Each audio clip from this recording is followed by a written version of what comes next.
So basically, me and my fiance went to my mate's dad/uncle's pub/restaurant and had a drink and something to eat. We left, and it wasn't dark yet, so we went to these woods like 5 minutes away. We got there, and my fiance froze. She looked too anxious, and she went white. I was fine. I just said, let's go for a quick walk before it gets dark. So we got out and started walking down the path. The path was literally a straight line with crossroads every so often. I was completely fine, but she was clearly anxious or paranoid about something and kept looking around and saying she doesn't like it here. I started to freak out, like, why is she doing this? Carried on walking, and she said, can we go back? I have a bad feeling. We need to go, like, now. I was so confused and made me a little anxious as she wouldn't tell me what was wrong. After like 10 seconds of walking, I looked to my right and I saw a silhouette of an adult standing on the side of the path. No clothes, no facial features, and nothing to resemble a human. I wasn't seeing things. I saw it, and my heart sunk. You know that cold, heart-wrenching feeling you get? I went so pale and so cold. I couldn't stop shaking. I was fucked. Then we kept walking, and I was so paranoid, I kept looking behind us. We were getting close to the car, and she was nearly in tears. I got to the car, and it suddenly went pitch black outside.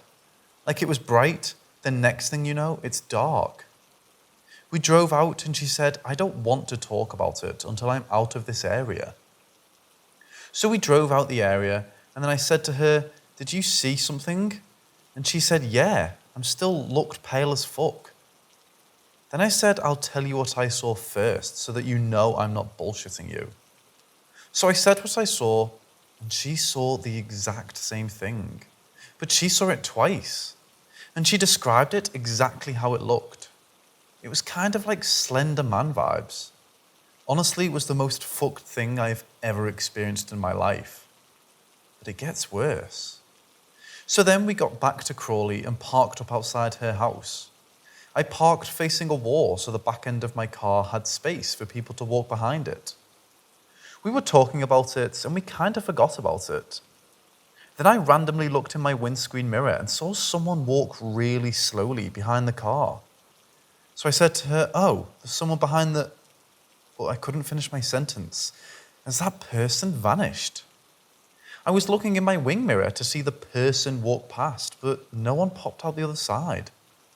I got out and looked, and there was no one around us. My heart sunk so much into my chest. Never felt this petrified in my life. Then she saw someone walking next to the car, so I said, fuck this, and pulled out and left. Then we drove out to the car park, and as soon as we did, we saw this woman walk out of her house, holding her chest and staring at the sky, screaming as loud as she could. This is the first time something's happened to me, and I have so many questions.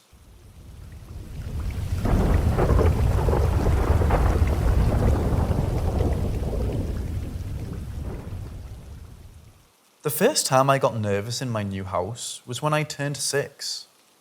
I was helping my dad cook dinner, and he had asked me to go get my sister, as it was time to eat. I waddled down the hallway and went to open our bedroom door, only to hear her talking and giggling. I opened the door slowly to see her brushing her doll's hair while talking.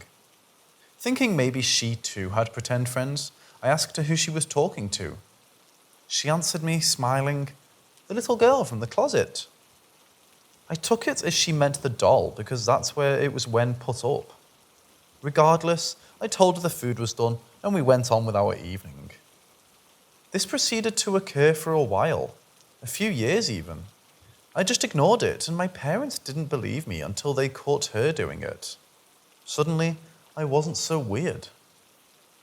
From talking to no one, my sister progressed to sleepwalking. Usually she would go to the bathroom and just stare at herself in the mirror. Eyes wide open, but no one home. My dad sleeps incredibly light and would wake up when she passed his door and tell her to go back to bed after a while. She never once would say a word. I mentioned the sleepwalking because by the age of 10, I was terrified of the house. Every night, I would cry when I stayed there. I told my dad, someone is walking the halls, or, Dad, someone is in the house, I swear. He would tell me it was my sister or just the creaking of an old house. Little did I know, once we moved out, he would come to me and tell me he heard it too. It scared him as well. It wasn't my sister. Time passed and I moved into my brother's old room. My dad built an extra room in the basement and he moved down there so we wouldn't have to be next to his annoying younger sisters, lol. So when I was moving into the room, I was cleaning out anything he left, sweeping and just general cleaning that was needed. Well, I did the closet last. I opened up this tiny closet and on the top shelf was a globe. I figured it was my brother's, so I went to ask him. Nope, not his. Asked my dad. Not his either. I went to my stepmom and asked her.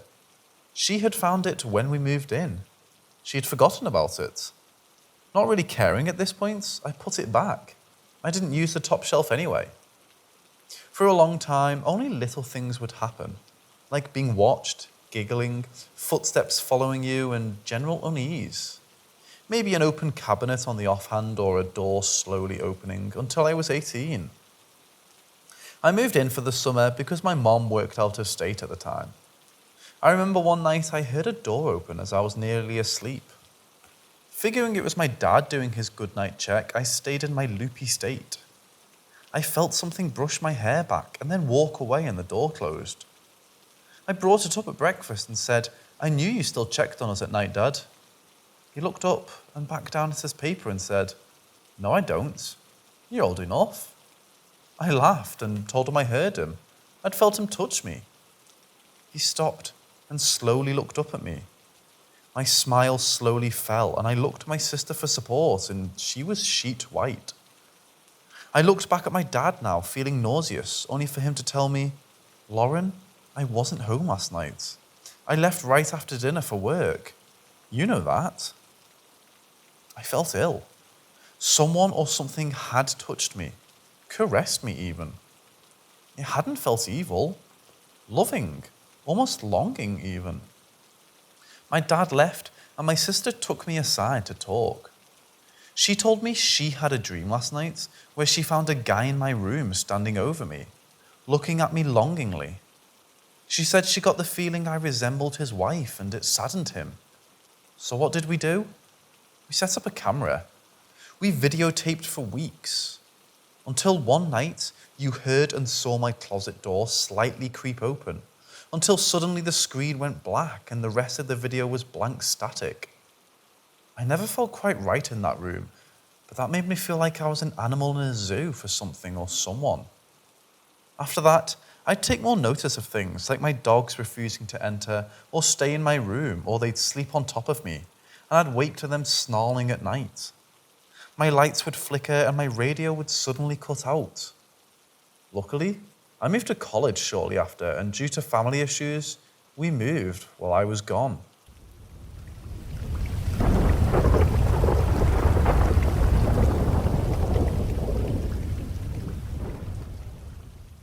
My family owns a large piece of land in Missouri, near the highlands, but partially on the plains.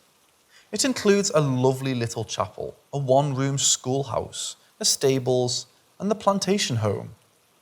My family has owned the land for years. I grew up spending school breaks there. It was always enjoyable, regardless of the hard work I had to put in. Every Halloween, my family would do a local hayride and barbecue. It was great fun and everyone loved it. We decorated the entire property. The schoolhouse had all the original desks and materials left in it, so we tried to utilize it the most, and secondly, the plantation home. It wasn't super structurally sound, so we kept everyone on the first floor. Only family was allowed on the upper floors.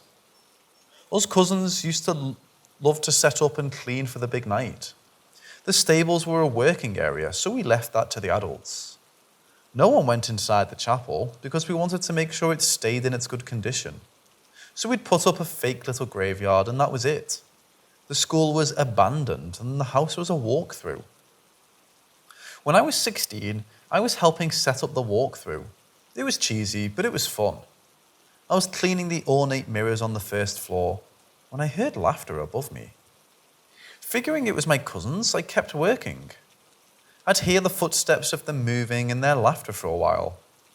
When I got done, I called up that I was going to help outside and heard, "All right, see you later," and more laughter. I walked out smiling because I found it cute they were so immersed in the home. Imagine my confusion when I walk into all 4 cousins at the main house. I asked them how they beat me back and they looked at me like I lost it finally. They told me they had been working on the chapel graveyard, nowhere near the walkthrough. I said it wasn't nice to try and trick me. We left it at that and continued on for the day. I only realized we weren't alone when I got a call from my youngest cousin asking why I was running around upstairs in the plantation home. I got deathly quiet. When she asked me again, I could only tell her I wasn't even on the property. I was in town. To this day, we haven't figured out who exactly lives upstairs. They don't cause harm, but they do enjoy their mischief. Anymore, we keep in constant contact when we are visiting, just to be sure.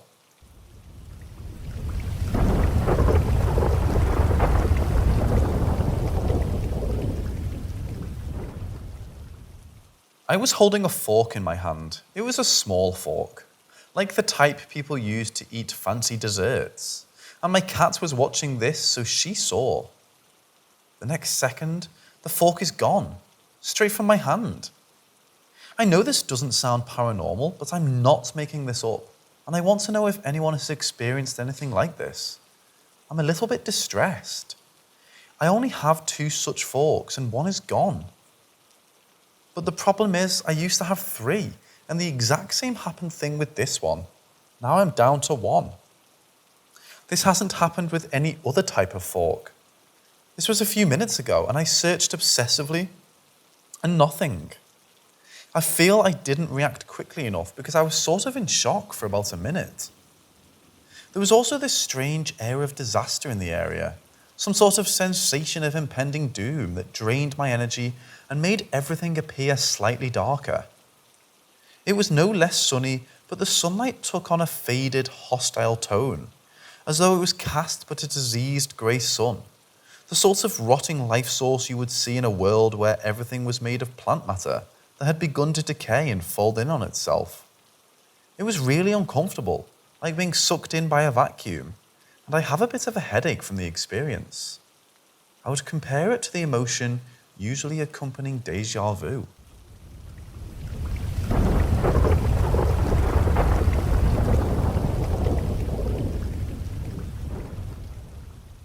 Last week, I moved into my dorm room and met my roommates. I'm a college freshman.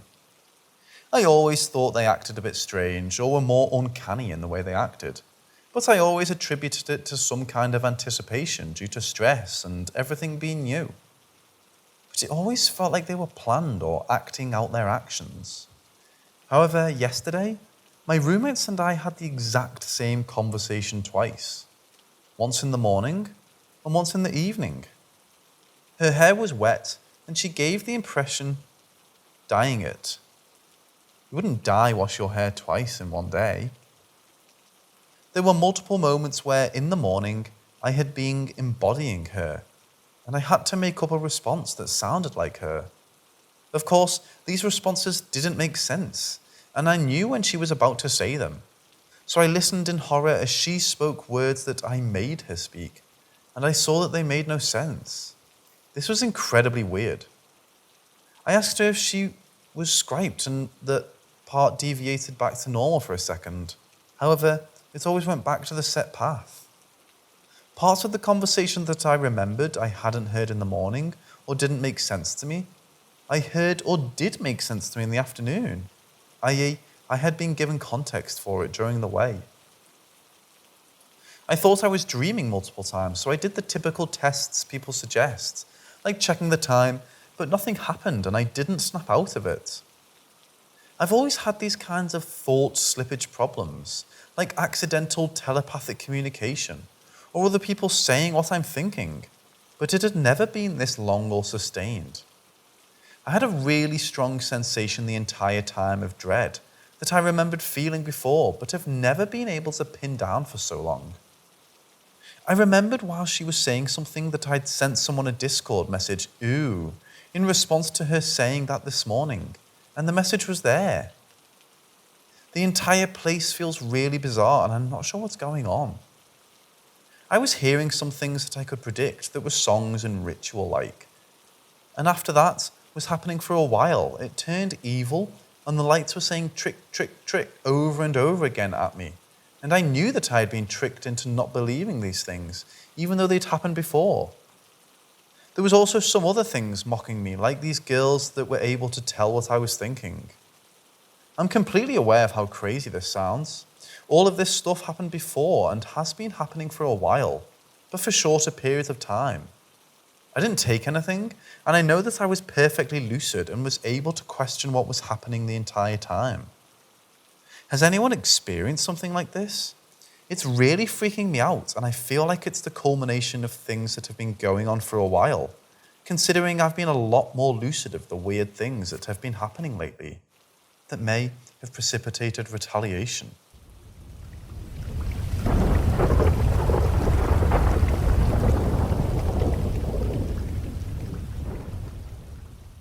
So I went ghost hunting last night and had an experience I will never forget. I'm 23 female and I go to college with my best friend, 20 also female. We joined a local club on campus. Upon meeting the other people in our club, we soon realised that we all shared an interest in folklore and the supernatural. So we decided that clubs should meet up for a ghost hunting night on campus for fun. We met around 9 at night and visited a few hotspots known on campus. While we got a little bit of interaction, it was nothing major, mostly small EVPs and some captures on Snapchat. The group was having a blast, including my friend and I. By 11:30, our group had dwindled down to less than 6 of us, as most of the group had gone home to go to bed. It was at that point we decided to visit the most active place on campus, which is a residential hall. The hall is haunted by a rather famous ghost, who I will call Jay. Jay was a young baker who worked at his family's bakery that had been on campus. Jay unfortunately died when he fell and got locked in the oven and burned to death. The hall is built on top of where the bakery used to be. Jay is known around the hall for pulling pranks like hiding keys and turning on radios. Our group leader, who I'll call K, is an RA at the building and knows all of the spots that Jay frequents. She took us inside and led us to one of the hot spots, which is a computer lab. We all took seats in different rows at the lab. Where I sat, there was nobody around me, and we were quite a few feet apart from each other. This is important. So we sit there, and Kay has a spirit box app going on her phone. We start talking to Jay and tell him to move stuff around us to prove he was there. Every time we do, the spirit box responds with no or not a good idea. I was getting bored and tired at this point, so I started egging Jay on more by telling him to knock stuff over or even mess with me. Finally, I tell Jay to open the closet, to which we get no response. Kay starts talking about how a lot of the activity relates to the closet. It was at that moment that the back of my chair is smacked hard enough that it lets out an audible smack. It was also hard enough that it sent vibrations through my body. I scream immediately and book it to the door, and so does everybody else. We race out of the room and down the hall, where we finally stop and catch our breath. I've never been so shaken in my entire life. There was no way that any of us could have smacked my chair because we were so far apart. I was also sitting completely still, and when there was nothing behind me that could have fallen and hit my chair. It also felt a direct straight to my back. I've always believed in ghosts, but I've never had an experience until last night. My friend was recording the whole thing with an audio recorder and caught the moment it happened. Needless to say, I won't be returning to that residential hall anytime soon.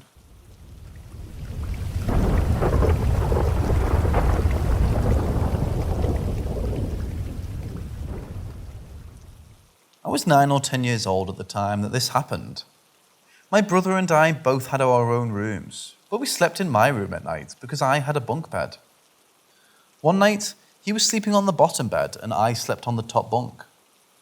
We kept the door to my room open, where the light was sort of shining in through the hallway, and from the living room where my mom was watching TV. I remember having a hard time getting to sleep and phased in and out of either trying to close my eyes to relax or just look around the room. I eventually looked at the front end of the bunk and I saw a face slowly start to rise up. Its eyes and mouth were both wide open, but I can't remember any other features of the face. I anxiously, nervously, and frustratedly called my brother's name, thinking it was him just being weird again. But I didn't hear anything in response.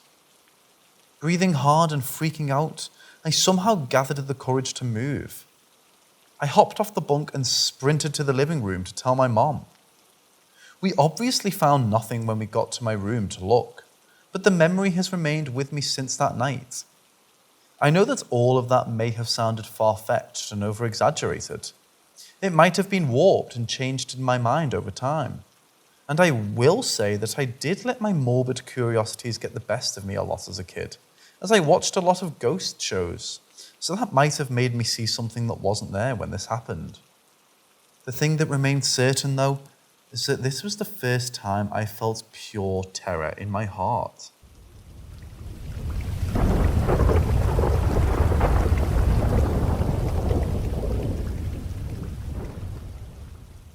I grew up in southern Pennsylvania, not far from Gettysburg.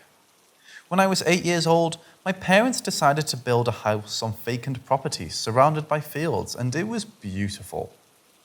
I lived with both of my parents and my 2 older brothers, who were 15 and 17 at the time. Though I grew up in the area, we only stayed in this house for 4 years. My first night there was not what I expected it to be. I was laying in my bed and had just closed my eyes.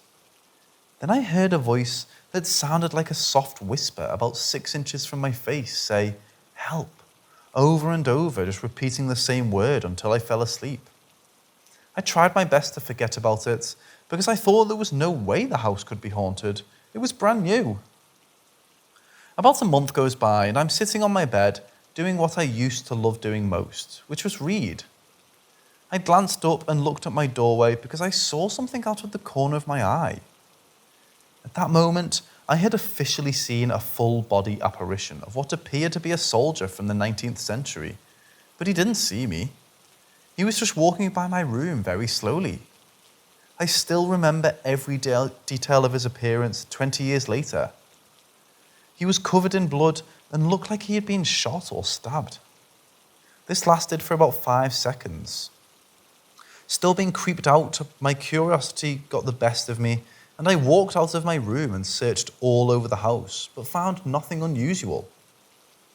About a week or 2 goes by, and I'm in my bed trying to fall asleep yet again, only to be disturbed. Before I even had the chance to close my eyes, by this voice that was very deep and masculine. I couldn't understand a word it was saying because it was speaking in a different language. It sounded annoyed and angry. It happened every night at the exact same time for 2 weeks before it suddenly stopped. After that, I had a night terror. I am absolutely terrified of spiders. I had woken up in the middle of the night. I could see what looked like a tarantula crawling on me in bed. I swear it was there. I definitely saw it. I was panicking. My dad came in the room to check on me, found out everything was okay. Before I could fall asleep, I heard what sounded like 2 men laughing right next to my bed. At this point, I was getting used to fucked up shit happening. One summer, I stayed up late every night so I could watch Hannah Montana at midnight. One night, when the clock struck midnight, I'd heard my back door downstairs open. Then I would hear a woman say my name as if she was calling for me. I'd hear the door shut, followed by footsteps. Then there would be silence. It happened every night for almost 2 months. It never failed. It didn't even bother me at that point. I knew it wasn't my mother because she worked 12-hour night shifts at the hospital almost every night. There were no other females around. But one night it stopped altogether. I was up at midnight and nobody called my name.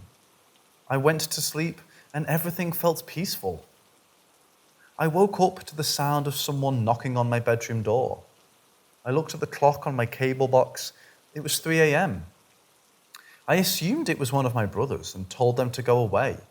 But then the doorknob started turning, but it wouldn't open because the door was locked.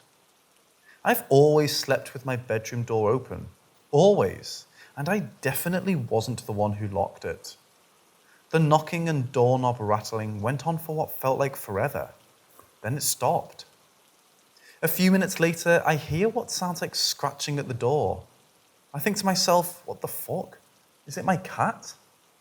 But then the knocking, scratching, and turning of the handle started happening at the exact same time. No way in hell my cat could do all three at once, let alone the knocking and turning the doorknob. It happened for about 30 seconds, then it would stop. It happened at least 5 times. Sometimes the knocking would be so hard, it sounded like pounding and my whole door was shaking. Whatever was on the other side of that door really wanted to come in. It got so bad, it woke my dad up. He heard all of the commotion, and as soon as he opened his bedroom door, it all stopped instantly.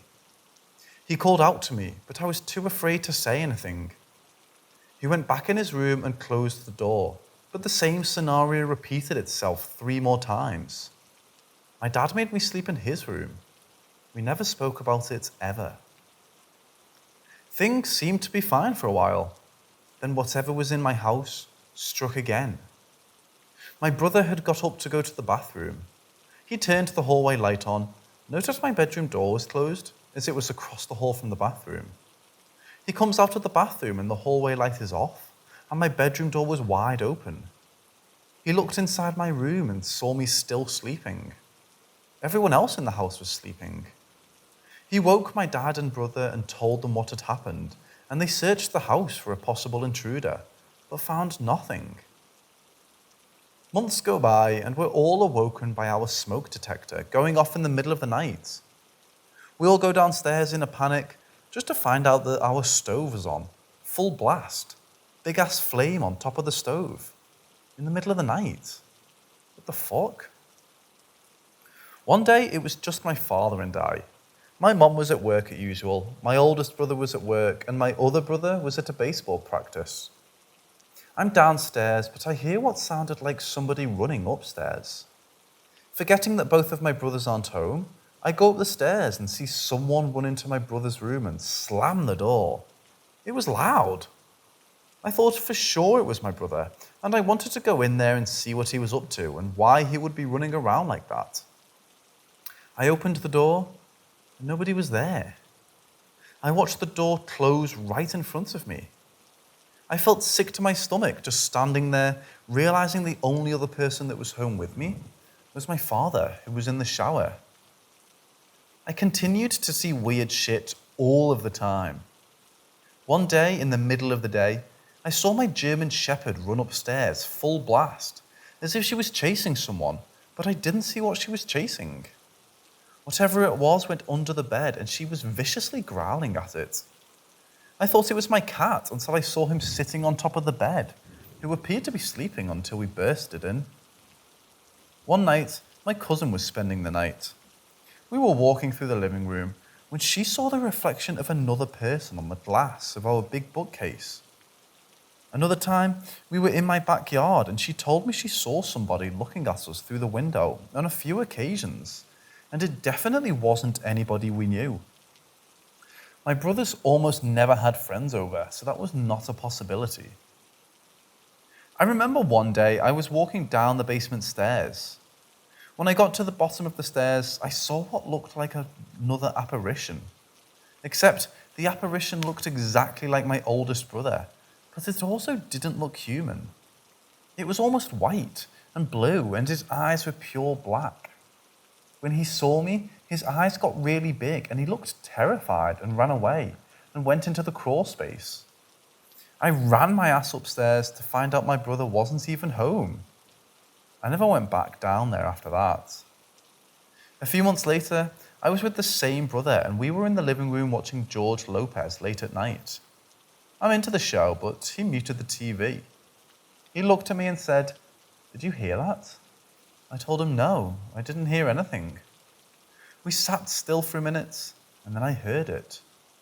Together, we both heard footsteps coming up the basement stairs. My brother grabbed a baseball bat, and we went to the basement to investigate, but to no avail.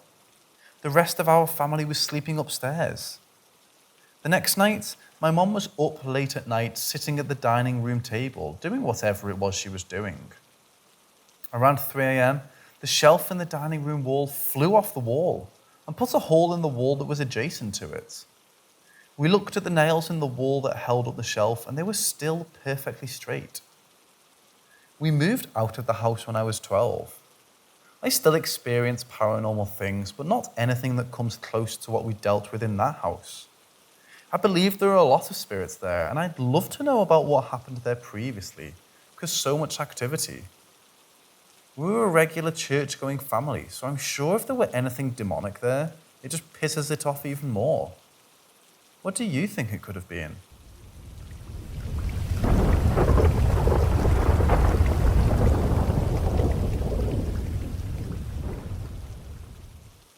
The house I grew up in southeast Missouri was definitely haunted. Anyone who spent significant time in our house, and by that I mean at least a few hours, would tell you there was something going on there. My cousins, aunts and uncles, people didn't generally like to come visit us much because it would definitely be unnerving. Growing up, we would always hear weird things, feel like we were being watched, and see things out of the corner of our eyes. One of my favourite creepy occurrences was when you'd walk into the kitchen after just being in there, and several drawers and/or cabinet doors would be open when you know for sure they were closed before. My sister and I would be laying in bed at night and see things peering out at us from our closets, or see someone pass by our door and scream for our parents, and they would always explain it away as us dreaming or imagining things. Things like the cabinet doors or weird sounds would be blamed on the house settling. Mind you, this house was built in the early 70s. It was fairly new when my parents bought it. There had only been one other person who lived there before we moved in, but she left because she moved away, not because she died or anything like that. After my parents' divorce, it felt like the activity spiked. We would often hear a woman's voice down the hallway, which was odd because my mom had moved out of the house. One night, when I was about 14 or so, I was doing dishes at the kitchen sink. The way our kitchen was laid out, if you were standing at the sink, your right side would be right up against the counter. There was no room for anyone to get between you and the counter, which made it inconvenient when you needed to grab a plate from one of the cabinets above or silverware from the drawer. Anyway, I was standing at the sink one night washing dishes in the sink, and a woman's voice spoke my name in my right ear. My dad was at work, and my sister was in her bedroom playing with her Barbies. I literally felt breath on my ear. It was that close to my face. I looked to my right, and of course there was no one there. I immediately dropped the plate I was holding back into the water and screamed. I ran out of the kitchen and didn't go back in for a couple of hours. The ornery older sister and me would send my little sister into the kitchen for snacks, lol. We would sometimes get to see this female spirit. The way our house was laid out, there was a long hallway from the living room that went down about 40 feet, and all the bedrooms were off the hallway. The smallest bedroom in the house was all the way at the end of the hall, and that was the room my sister and I were terrified of as kids, because we would see things peering out of the closet in the dark. If you were sitting in my dad's recliner in the living room, the hallway was on your left, and sometimes we would catch glimpses of a woman in a long white dress, crossing the hallway between the two back bedrooms of the house. All those years, my dad swore he never experienced anything weird or creepy in the house. After my sister and I grew up and moved out on our own, my dad called me one day to ask me where I was hiding. He was laughing and he said, "Come on, I know you're hiding in the house. I just heard you. I was shocked. I was 3 hours away, sitting on the couch in my living room in Kentucky. When I told him this, he was so confused. He said, "But I know you heard call my name from the bedroom." I said, "No, Dad. That was probably the ghost." He laughed it off, but months later we had come for the holidays and my dad admitted that he, too, was beginning to notice weird occurrences in the house. He could no longer explain it away as someone else being in the house to make the sounds or speak. He would notice things being moved around or see things out of the corner of his eye. It took him 30 years to admit that there was something up with our house. To keep from creeping himself out, I think, Dad nicknamed the female ghost in the house Doris. He would make jokes all the time about Doris doing things, like moving his stuff around on his desk or leaving the cabinet doors in the kitchen open. To this day, we call the back bedroom Doris room. Lol.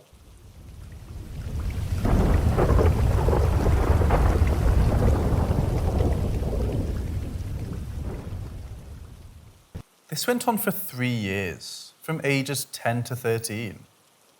The first night I was about to go to sleep when I heard a shuffling sound, which resembled shuffling your feet across carpet very distinctively 4 times. A pause, and then the sound 4 times repeatedly over and over again. It sounded like it wasn't in my room, but in the living room, which was through the hallway. After getting no sleep due to fear to even move in my bed every single night, I began to notice patterns and rules.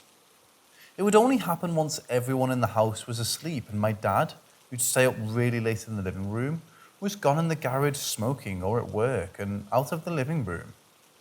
If I slept with my baby brother in the same room, it wouldn't happen. If I slept with my mom or my younger brother in the room, it would start up immediately after they fell asleep.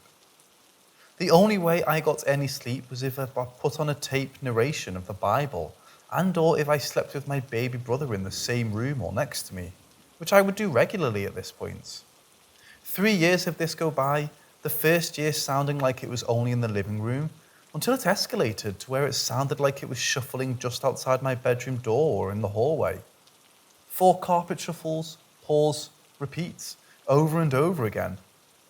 At this point, I was regularly sleeping not in my room, by myself, but in my brother's room that they shared on the floor or sharing a bed with my baby brother. A few times I would just be laying there while everyone else was asleep, just listening to this thing.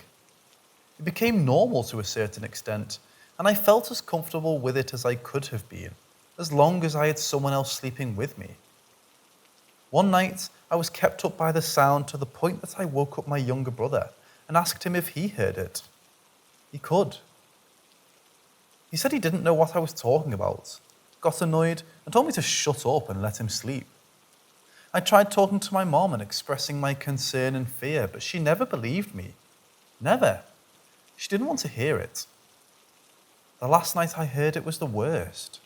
My brothers were gone at Grandma's, and it was just me and Mom in the house. I fell asleep to the sound, woke up around 2 a.m. and got a real bad gut feeling. At this point, it had been happening for roughly 3 years, and only now I wasn't just feeling fear, but it was a raw gut feeling that's hard to explain. I got the courage to sprint through the dark house into my parents' room to my mom. I just didn't want to be alone. I woke up my mom crying and begging her to sleep with me, check under all the beds and in the closets for anything. She was annoyed, but obliged and looked through the entire house like I requested. There was nothing. I somehow convinced her to sleep on the floor of my brother's bedroom while I slept in my brother's bed. She was tired of my bullshit because she could never hear it. We finally turned out all the lights and within maybe 10 minutes, my mom was snoring. I began to hear the shuffling sound as my mom fell asleep. It moved from the living room to the hallway to outside the door, and then it got even louder. This was the first time it sounded like it was not outside my door, but now in the room with me. I could feel my heart beating so fast. I could not only hear the same shuffling sound, but I also felt that gut feeling roll from nothing but that to straight up nausea and panic. I couldn't bring myself to move my whole body. My vision was strained in the darkness and my ears were ringing. The shuffling moved and changed. With every corner the sound reached, there were no more pauses between the 4 shuffles. It sounded urgent. My eyes darted, following where the sound went, from staring intensely at the door where it always had been. Then it rushed to the corner furthest away from the bed. 4 shuffles and no pause. To the next corner. 4 shuffles and no pause. And then over me on the ceiling. 4 of the loudest, most terrifying shuffles right over me above my head. I let out a scream, and then nothing. Nothing ever again. I was left with shock, a ringing in my ears, and a sort of pressure on my body as the result of just pure fear. It's hard to explain. My scream woke me up, who rushed to turn on the light just to see me sitting straight up, wide-eyed, and just sobbing my eyes out. She didn't believe me even after all that and chalked it up to sleep paralysis or a bad dream. She comforted me though and got me to calm down. My mom called my dad the morning after and told him about it. Later, my dad would come back from work and sat down with me to talk to me. He asked me all these questions about it and I explained to him exactly what I had been experiencing. To my surprise, he not only believed me, but said he has a very similar experience when he was young and knew exactly what I had gone through. He told me that when he was some age between 11 and 14, he heard a repetitive and unexplainable sound stalking him every night too. Nobody else could hear it. It would only happen once everyone had gone to sleep. It would move around the house. He moved his bed into his older brother's room to not be alone. My dad described the sound that would haunt him like a heavy object being dragged across carpet, a hissing sound, pause, and then repeat. He said the last night he heard it, the sound was really loud and under his bed. His brother woke up and saw his brother described as a red bull's head peeking from under my dad's bed. The similarities were eerie. I never heard it ever again. 3 years of just that sound over and over again every night. And then after that, everything was back to normal, like those 3 years never happened. It was selective and somewhat intelligent about who it wanted to be around. It was like it was afraid of my dad. It would never happen when my dad was awake, and then as soon as he would leave to even step outside, it would happen again. I've never found an explanation for it. If you have any similar experience or have theories, tell me, please. It's been years since then, and I still think about it.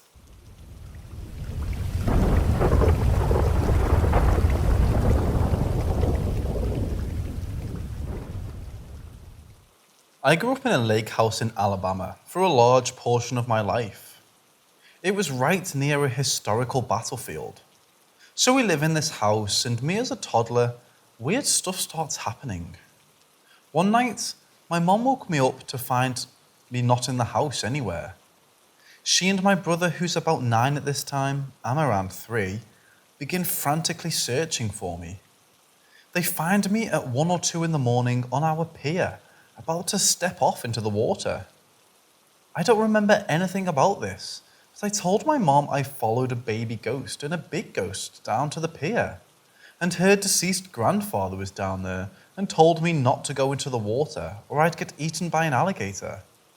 Keep in mind, I'm 3 years old saying this.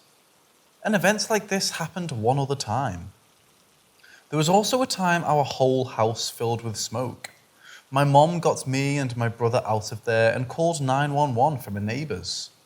The fire department arrived, and despite them two seeing a massive amount of smoke in the home, no fire was ever found. Other random things would happen, like TVs turning off and the volume turning up, doors opening on their own, and just an overwhelming sense we were not ever alone in the house. One particular incident happened like this when my mom was hosting a home interior party. Also, while we lived in this home, my mom got very, very sick, almost died numerous times. It was constantly an issue of her having severe medical problems while we lived in that home. Once we moved out in 2000, she got much better. She recently passed away in 2020. The most infamous incident was quite disturbing. One morning, my mom wakes up and noticed blood splattered all over the walls of our house. It was as if someone dipped their fingertips in blood and flicked it over every wall in the home. What's weird is there was none on the floor, except 3 drops on our living room floor. My mom also found a few drops in a pair of flats she had. She frantically searches everyone in the house and no one is injured at all. So she then begins cleaning and it's not really ever spoken of again. Me and my family bought a grocery store in South Alabama and moved in 2000. We never had any experiences close to this ever again.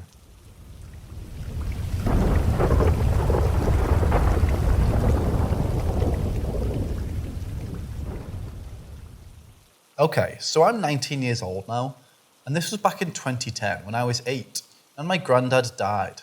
This occurrence was like 2 weeks after he passed on. So, my mum had lost her glasses. She needed them for reading and driving and so on. If not, she got terrible headaches. Now, for some reason, she thought I'd stolen them and thrown them away or hidden them. Maybe my face looked cheeky when she first asked me or something, because I can't think of why she'd assume it was me.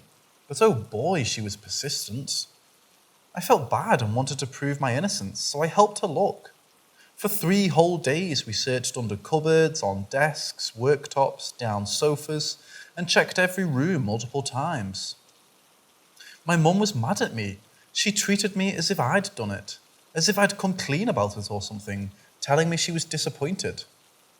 I didn't think much of it because I knew I hadn't taken her glasses, but my pleas and my truth wasn't really listened to. So fast forward a day or 2 after us looking, my mum finally starting to calm down. My dad, mum and I were sat in the lounge and my dad was showing us some photo albums of my granddad. I remember it being fond. We were laughing, smiling, crying, and then pop. The next thing we heard and saw was the rolling of a bottle cap lid from one end of the kitchen to the other, until it stopped abruptly under the cupboard in the kitchen. I immediately went to investigate. I saw the already opened Ribena bottle was lidless. Here's a fact about the Ribena. It's not a carbonated drink, so the fact it popped off is so uncalled for, especially because it was already opened that night. My mum and dad followed in, and I stuck my hand under the cupboard where it went. Well, when I tell you the only reason that bottle stopped was because it ran into my mum's glasses, believe me, we had checked under there countless times. I'd say nothing short of 10. Yet the real stinger was the bottle lid had led us there.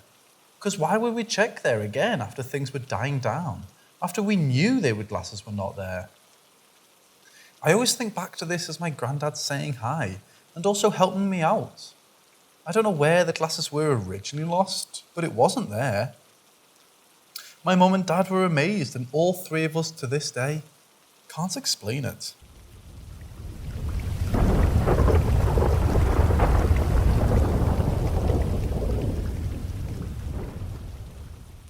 Alright, so let me preface this real fast by saying that I do firmly believe there is life out there, somewhere in the universe. Whether or not it's intelligence is another question, and I'm skeptical of the stereotypical alien. On the other hand, I saw something in the sky tonight for the second time that I can't explain, and it's honestly freaking me out a little. I used to deliver newspapers, which was primarily working early hours of the morning, 2 a.m. to 8 a.m. at the latest. So it was dark as I was delivering. I've always been a bit of a stargazer, so I'd look at the sky while delivering papers. A few months into my job, I'm looking at the sky as I'm walking to someone's door and see a couple of red lights. I think it was 3 lights if I remember correctly. At first, I thought it was a plane, but it appeared to be completely still. I didn't think anything of it, but when it actually started to move, that's when I started to get a bit creeped out. It was almost as if the lights moved back just a little, and then forward again and suddenly shot into the distance. When I say it shot into the distance, I mean in an instant, it had completely disappeared. I saw this all with my own eyes. It was a clear night, not a single cloud in the sky, and it was just gone in a split second. I have no way of describing it other than how it looks in the movies. It genuinely looked like it warped into hyperspeed or something, or went through some kind of void. I know how crazy it sounds, but I know what I saw. I never mentioned it to anyone else because I thought they would look at me like I was crazy. I had no way of explaining what it was, so there was no point in ever mentioning it. It could have possibly been explained away by something rational, who knows? I never saw any news of it mentioned. That was around January or February, I believe. Now, I think I saw it again tonight. I was watching TV with my mom. There's a giant window behind the couch. I was sitting on in the living room. It's also a pretty clear night with few clouds. We were joking around when she started to stare at something behind me. I asked her what she was looking at, and she tells me to look at the lights in the sky behind me. I look, and I see a few red lights. They look like the same lights I saw delivering papers. She tells me that the light was white at first and coming towards us, and then when she saw it, it was almost as if they noticed and suddenly turned around. One white light turned into the 3 red lights that I was now seeing. We both go by the window and look at this, and it starts to move. It turns around and turns back into that white light, but here's the weird part. This was no plane and no helicopter. Whatever this was not moving in a straight line. As my mom and I were watching these lights in the sky, it dashes in a circular sort of motion. It's hard to describe, but it was almost as if it went around in an oval sort of motion and then zipped into the distance the same way. It also completely disappeared in an instant. Bear in mind, when we saw this moving, it went fast. I have never in my life seen something move in the sky like this had, and never in my life have I seen something in the sky move as quickly as this did. I honestly don't have the words. It's so difficult to describe exactly what I saw, and I'm sorry to say I didn't get it on video. My mom and I both went outside to try and find it, but couldn't. I'm just kind of freaked out by it all. What do you guys think? Am I just insane? I don't know what I saw. Maybe there is a rational explanation for it. Still, it leaves me wondering. It doesn't sit well with me that this is the second time I've seen something like this in such a small time span.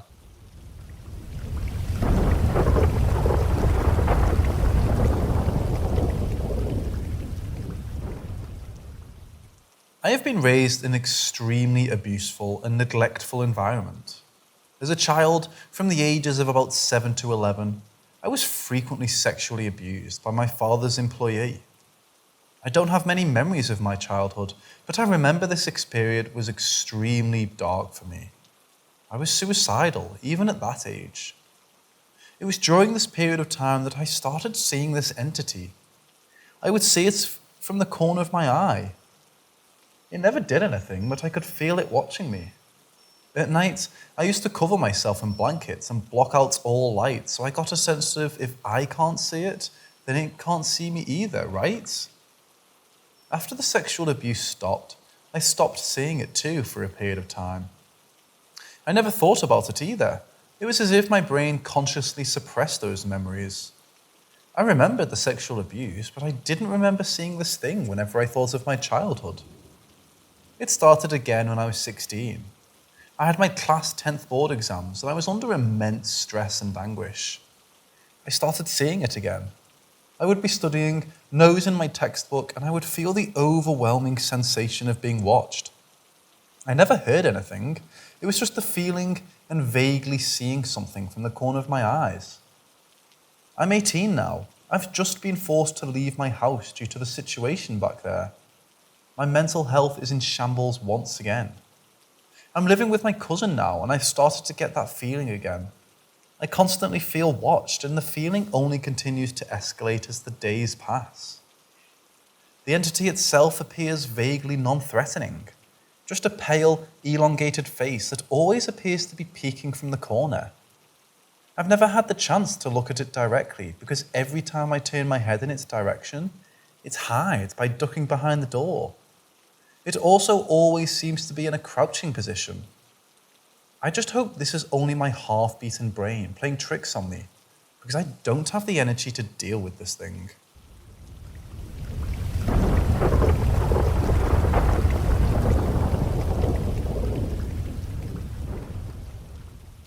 This was a few years back, but I still remember it like it was yesterday. I was in the back of the car and my whole family was in it as well. We parked the car outside a bakery so that my parents could go inside and get some bread. I was looking outside the window towards the sky because I was really bored, and I noticed some weird shapes that were positioned right on top of the part of the city we were at. Now, I know clouds can take all sorts of forms and that it's completely normal. However, there were two faces up in the sky, and they were made of clouds but super detailed, down to the very last hair on their head. One of them looked like what I supposed Zeus is portrayed like in every movie ever. Beard, longish hair, bushy eyebrows. The other one was of an old woman. Her hair was in a bun and her face was wrinkly. Like I said, the amount of detail on their faces was otherworldly. So far, you could say all of it could have just been clouds formed randomly in the sky, and that's what I would have thought too. If their eyes weren't completely black, their eyes were just a deep black, and it seemed like they were both looking down towards the city, kind of like they were looking down at humans. I looked at them for a few minutes in awe, and then turned to my left to tell my sister, but as soon as I looked back, they were gone. I remember I wasn't afraid of them, just curious of what they could be.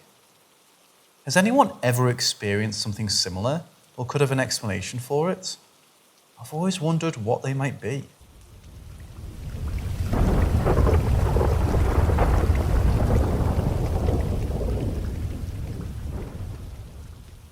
I've buried a lot of stuff for years and very rarely ever talked about it.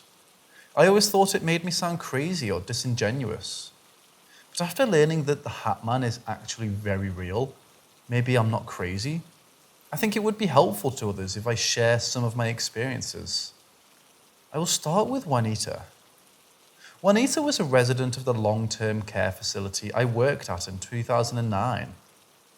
She was an absolute gem of a woman, one of the nicest residents I have ever had the pleasure of caring for. She was wheelchair-bound for most part and wore matching clothes sets and white sneakers to walk herself around in. She had white short hair that was done in the typical old lady style, and she was very kind. I left the facility in the middle of the year for maternity leave. When I left, she was just fine. I didn't go back for a visit until my daughter was about a month or two old. I decided to stay home with my newborn for a while instead of going back to work, but my stepmom still worked there.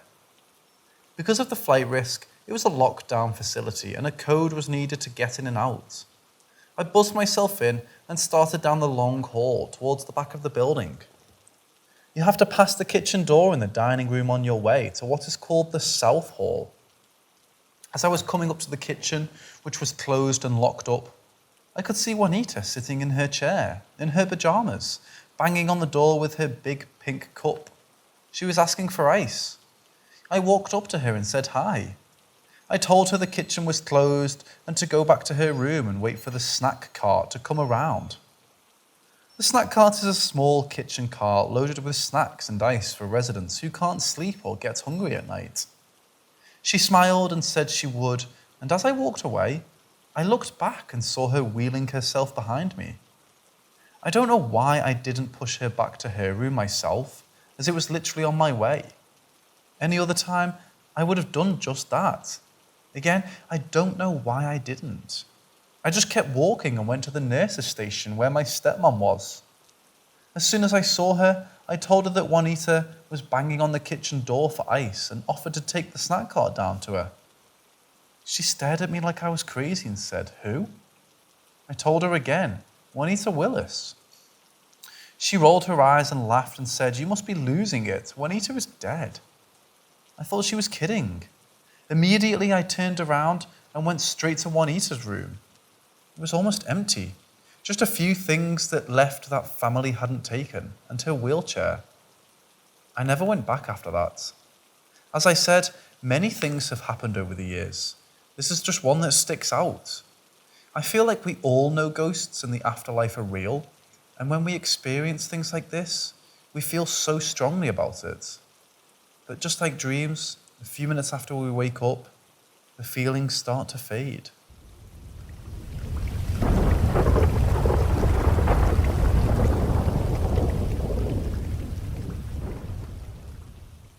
Three years ago, during my electrical apprenticeship, I was working for a contractor that mainly did state contract work. The biggest job I worked on for that contractor was an operational prison. We were remodeling some offices in the cell blocks, turning them into classrooms and clerical spaces. About halfway through the project, I was working in the tunnels under the cell blocks. If memory serves me, I was building a conduit run to power a panel in the cell block above. I was in a utility room with my back to the door working. I turned around to get something from my cart and noticed the door was closed. The doors in the tunnel were all thick, heavy steel doors that scraped the concrete when you open or close them. This particular door was warped and only opened about 2 feet. Funny thing is, I didn't hear the door move. In my mind, I'm thinking the guard that shadows us while we're inside was messing with me, so I opened the door with the expected screeching of metal on concrete. I looked around and I saw the guard about 100 yards back towards the entrance of the tunnel. This particular guard was a heavy-set older gentleman, very likeable, very out of shape. So I walked down to where he was sitting, feet straight out with ankles crossed, snoring. I approached him and asked him if he was messing with me. He denied it, saying he was asleep the whole time. The man was not in any kind of shape to quietly close a dragging steel door, then sprint 100 yards without being winded and breathing heavily. So I believed him and went back to work. Back in my little workspace, I get wise and work with all my stuff inside, and I only had my back to the door for a limited time. A few minutes after I resumed what I was doing, I was standing by my cart facing the door, when the door slammed shut with enough force for me to feel wind. This time, the door screeched and slammed quite loud. It was loud enough that the guard came down to check it out.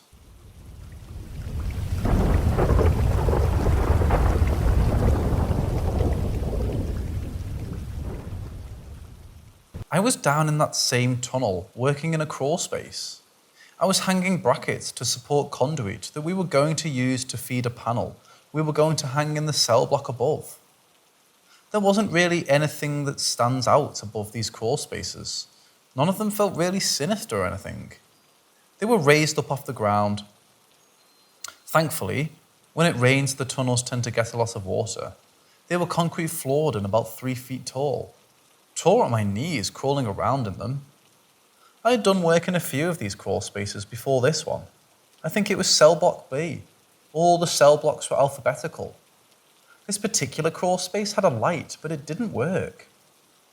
Hard hats headlamps were crucial in the tunnel. So I'm in this crawl space working. I only had 1 or 2 supports mounted. I'm hammer drilling holes for anchor points, and I get this sudden feeling of being watched. I turn around and look towards the opening, thinking the guard or my partner were looking in on my work, but no one was there. Back to work I go. I got the bracket mounted up and I get that feeling again. This time, I felt the gaze from a dark corner, far to the opposite side of the space. I never heard anyone come into the space, but I knew someone was in that corner. I turned my head to look in that direction, and my latter yelled from outside it's lunchtime. I kind of hauled it out of there, but as I stepped out onto the ladder to exit, I looked into that corner. The only thing that was there was what looked like an old rag. We did work in cell blocks from A to H, and I only felt that kind of direct attention in a crawl space twice. Both times, it was very similar, except in the second crawl space, there was nothing else visible in the space with me.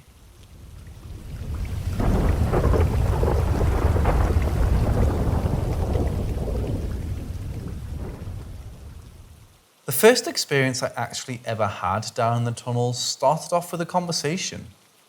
As I remember it, that's me, my tool partner and 2 guards, had just entered the tunnel and the guards were explaining their procedures. how we were only supposed to have 2 of the doors down there open at once, how we can have the crash gate, a gate that splits the tunnel in half in case of riots. Another gate mirrors the tunnel gate in the cell blocks above. Unlocked, but it has to stay closed, and how one guard would have to remain in the tunnel until we left for the day. The whole time, the guards were speaking to us. I kept seeing movement out of the corner of my left eye, like a pacing back and forth in front of a light. It was blocking the light, which I think is why I noticed it. I must have had a puzzled look on my face because my guard, we both had one assigned to us, personally because we would be split up often, one above and one in the tunnel, asked me if I had a question. Well, I guess I did, and I asked if anyone else noticed the person pacing at the end of the tunnel. The guard kind of looked at me funny. Not like he thought I was crazy, more like a knowing look. My tool partner did, however, call me crazy, and we went back on with the day with no other incidents. A few weeks later, but still before my first story, and really close to the same time as my second story, maybe days away from the crawl space incidents, we were a little further down the tunnel. I want to say that we were right by the gate because the photo I took was taken from beside the gate. We were having a bull session before we got to work. Once again, I was seeing the pacing man, but this time I didn't mention it. I watched the guard's eyes. I noticed he kept firing glances that direction. Then he suddenly and quickly turned his head towards it, which made me look as well. About halfway between us and where we saw the pacing man was a stack of boxes. There, leaning out from behind those boxes, we saw plain as Jew saw each other was a man in a brown prison uniform. We kind of looked at each other, and the guard went into action. I grabbed a pipe bender and followed. I had to provide backup, not because of a rule, but because we were supposed to be alone down there. We walked down to find where we saw the figure and found nothing. This is when I noticed that where we saw the pacing man was a ramp that goes down to another gate, which I was told leads to the main road and is the entrance point for the utilities. The light was about 6 feet off the ground above the gate. I walked over for a closer inspection and noticed a 1/2-inch water line was pumping like someone was shaking it. I wrote that off as a mouse or a giant roach. I swear I saw one carrying a dead frog down there. This is when my guard told me of his own personal experiences, which are my next 2 stories. Everything else happened were either explainable or just feelings. Feelings of rage or sorrow. Things would be moved, but we figured the guards were having fun.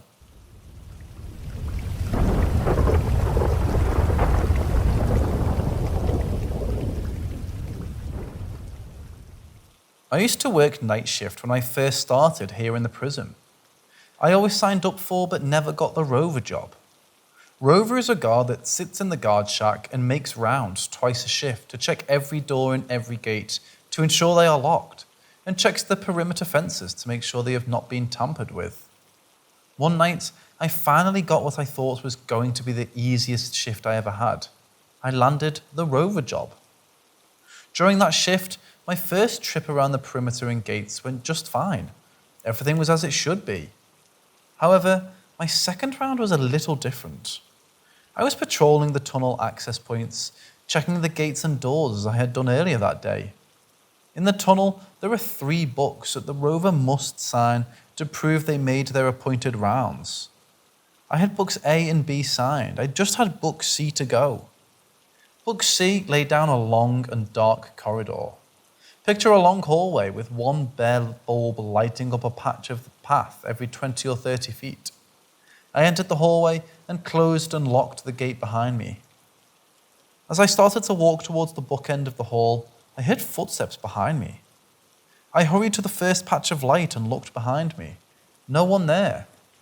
When I stopped, so did the accompanying footsteps, so I wrote it off as an echo. I continued on, and as soon as I exited the path of light, the footsteps returned, this time just a little faster, almost like it was trying to catch up. Once again, in the next patch of light, I stopped and looked for my pursuer. And again, I saw nothing and the steps stopped. I turned and looked towards book C. 2 more patches of light away. It actually was in a third patch by itself, like a beacon of safety. I'm starting to get a little nervous about now, so I pull out my flashlight and shine it around. My light illuminates nothing but the damp walls of this part of the tunnel, so I keep on walking. As soon as I left that patch of light, I hear those steps again, only this time it sounds like they are jogging towards me. I quickly spin around and shine my light towards the sound and once again see nothing. I decided now is not the time to mess around, so I ran to the last light and the book so I can get the hell out of this tunnel. As I reached the book, I could hear the steps sprinting towards me. I quickly signed my name in the book, and as I wrote down the time, I heard a heavy sigh behind me. And right in my ear, a husky voice whispered my name. I slowly turned my head towards the sigh. Seeing nothing, I sprinted out of there, stopping only long enough to lock the doors behind me. I still get goosebumps thinking about it. I can still feel the breath of my ear when it whispered my name. I put in for a shift change right away, and I never signed up for rover duty again.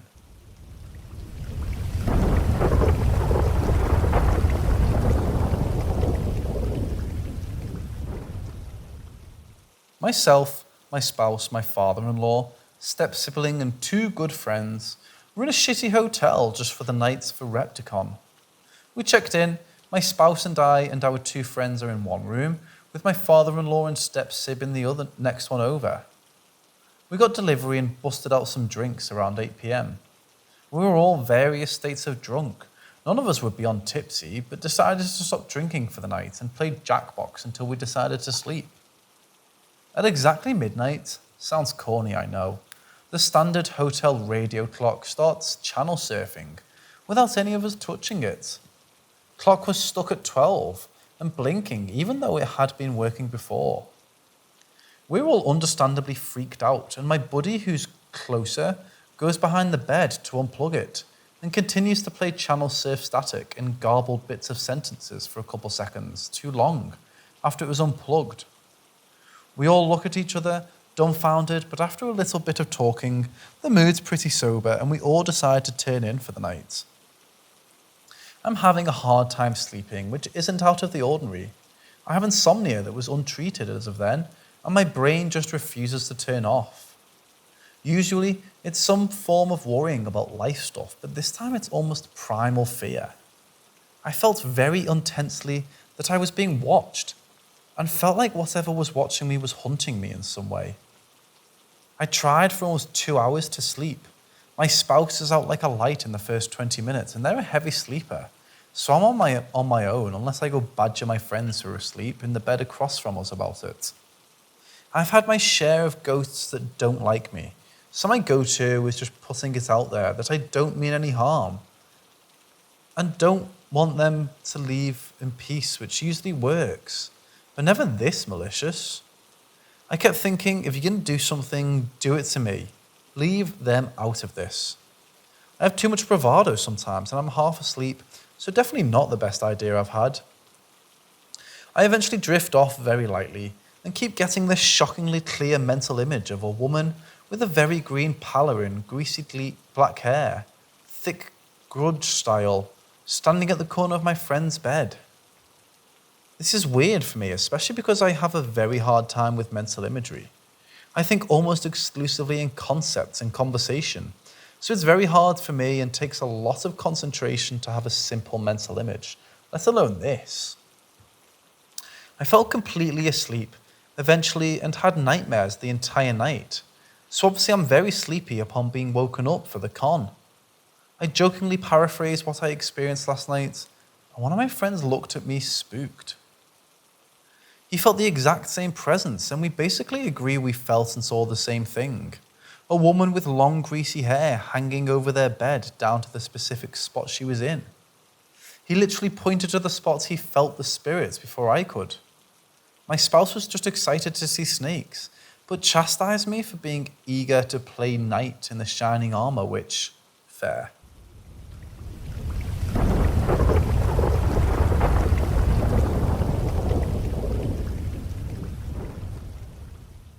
In southern Tennessee, close to Chattanooga, there's a road called Shipley Hollow Road.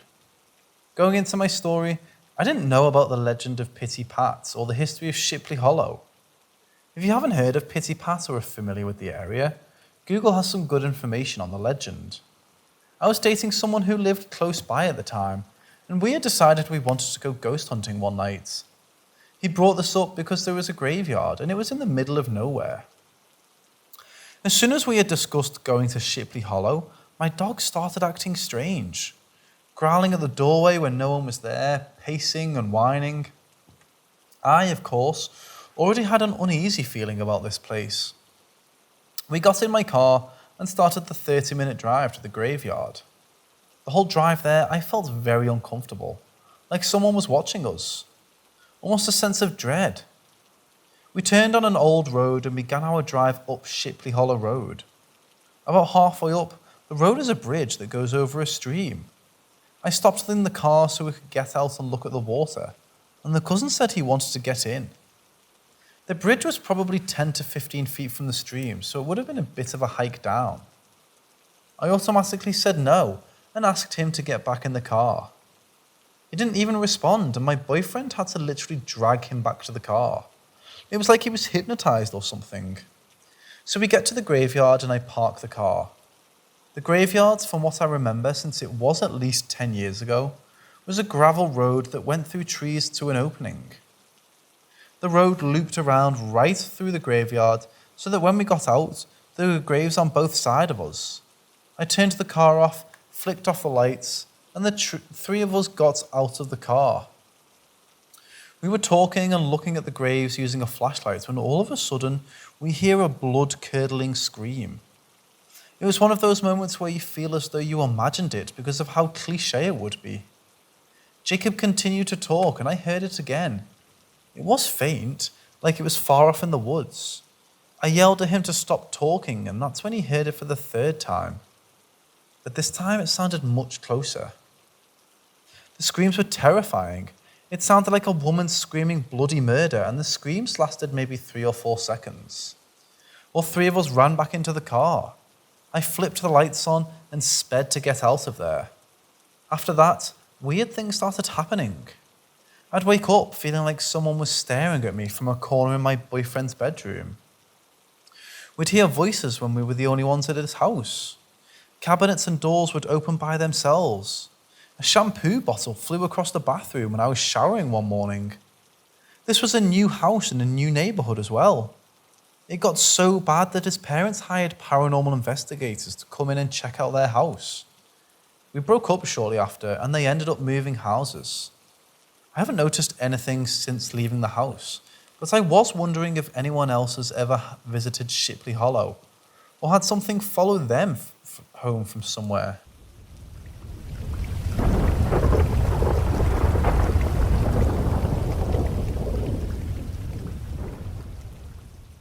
My husband and I lived in this apartment for a few years. There was one experience in particular that still to this day stands out. Our bedroom was set up so that the door to enter our room was situated in front of the bed. So if you walked in, you'd be looking at our bed. The door was very squeaky and would make noise opening or closing.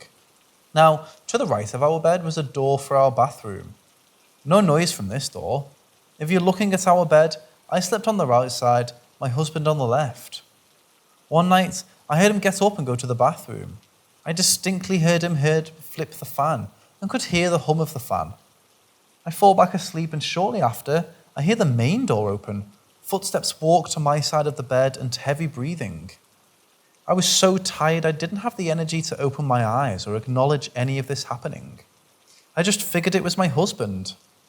The next morning I told him I had a weird dream or heard him in the middle of the night, but I was so tired I couldn't tell the difference.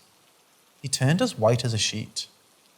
I ask him what's wrong and he tells me that in the middle of the night he also heard heavy breathing. He opened his eyes, he was laying on his side facing me, and said there was a very dark, large shadow standing over me. He couldn't move or yell. I'm very prone to sleep paralysis, and have had it many times to the point that I know it's happening when I'm in it. My husband, however, has never had this issue. And the fact that we had very similar experiences the same night is also a little scary. Thoughts?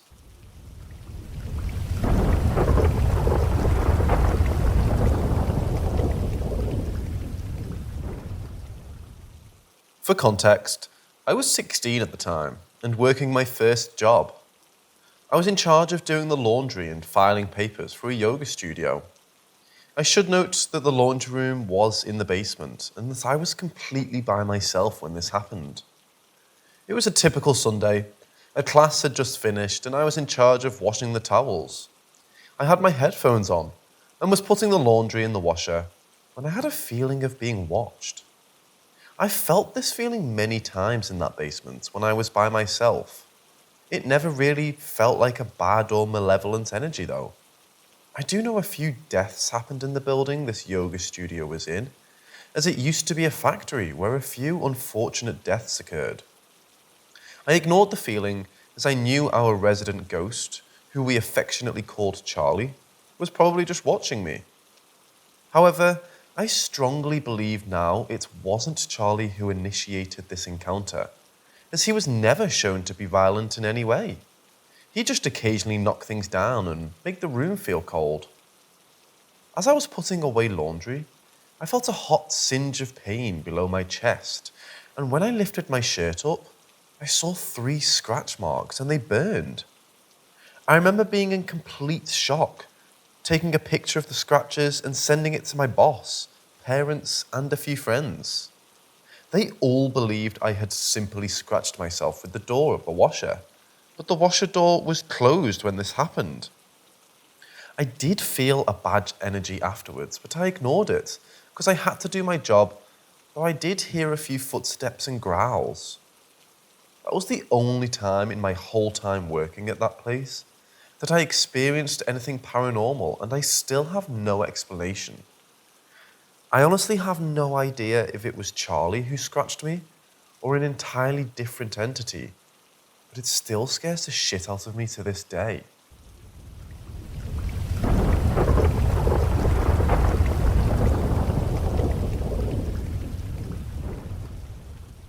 My friend and I go fishing pretty often down at the river, which runs through our small town in the Central Valley of California. This particular spot is relatively close to a few of the more expensive houses in town. It's near the edge of town, so on one side is the access road and houses, and on the other side is miles and miles of orange orchards. From a dirt parking lot, the walk is just through an orchard and along a few river washes down to the shoreline that we like to fish in the summer. We had been fishing since about 5:40 in the evening at this spot yesterday, with nothing out of the ordinary happening, until my friend left for a few minutes. He retraced our path to retrieve some stuff he'd left upstream that he didn't think he'd need. It was late dusk or early night by this time, maybe 8:30 or 9 o'clock, and flashlights were necessary to see more than 10 feet in front of you. He was gone for 10 or 15 minutes while I waded upstream in the shallow water with my light and net trying to catch some crayfish to eat. As soon as he came back, he called out, "Where are you?" with noticeable concern in his voice. I called back from around a bit of a curve in the river that I was in the water. I figured he just didn't see me and was worried about me drowning or something. He then revealed to me that as he was picking up the stuff he'd left, he was barked at by an animal. He shone his light in the direction of the noise to see a fox with orange eyes looking back at him. He noted that its body was slender and oddly shaped, but that could just be because it was starved or rabid. Which also may explain why, as he yelled and kicked dirt in its direction, it just slowly walked toward him, unbothered by the noise. Which is unusual for a fox as far as I know. He was backing up toward where I was for a few yards, while the fox followed him. For whatever reason, he was so unnerved by the behavior of the fox that he said he began screaming out for me and running away from the fox. I didn't hear a sound at the time, and the night was quiet. He was no further than 50 or 100 yards away from me as the crow flies. So that part of the night was a little bit weird, but I figured it was just a rabid fox or one of defending its kits. In hindsight, it could only really have been a rabid one, since we don't have babies young enough to defend until the spring. Regardless, I wasn't too worried about it, because I've spent enough time in the woods and at the river to know animals will do weird things that don't make sense to us. After we came back and explained what happened, we just messed around trying to net crayfish and carp in the river with our flashlights and checked my minnow trap and whatnot. Pretty suddenly, I got an unexplainable feeling of unease. It wasn't intense enough for me to say anything, and I just chalked it up to being anxiety, or an animal or someone else nearby. I didn't waste any time getting out of the water though, and I started packing up my stuff on the beach. As I was packing up, my friend kept looking up the dry river washback the way we had came, and told me he heard something. The second time he heard it, he was fumbling for his knife, and I heard it too for the first time. It sounded like something at least as big as me snapping branches under its feet as it moved through the brush. It sounded like it was just on the other side of the small island separating where the river is running now and where it splits off and runs when it's full. About 10 yards away. This usually isn't such a big deal as we hear raccoons and possums all the time down there, and there's always the possibility of it being one of the many homeless people living there. But for whatever reason, we both were feeling uneasy about what was going on, without really understanding why. Then our fear was justified by an absolutely evil series of screams. The only accurate way I can describe it is evil. It was relatively high-pitched, but it was also guttural, that you could hear fluid in its hollow throat. It was breathy and sounded dead and monotone. Like if my vocal cords were completely torn up and I tried to clear my throat while also screaming, it might sound like what this thing sounded like.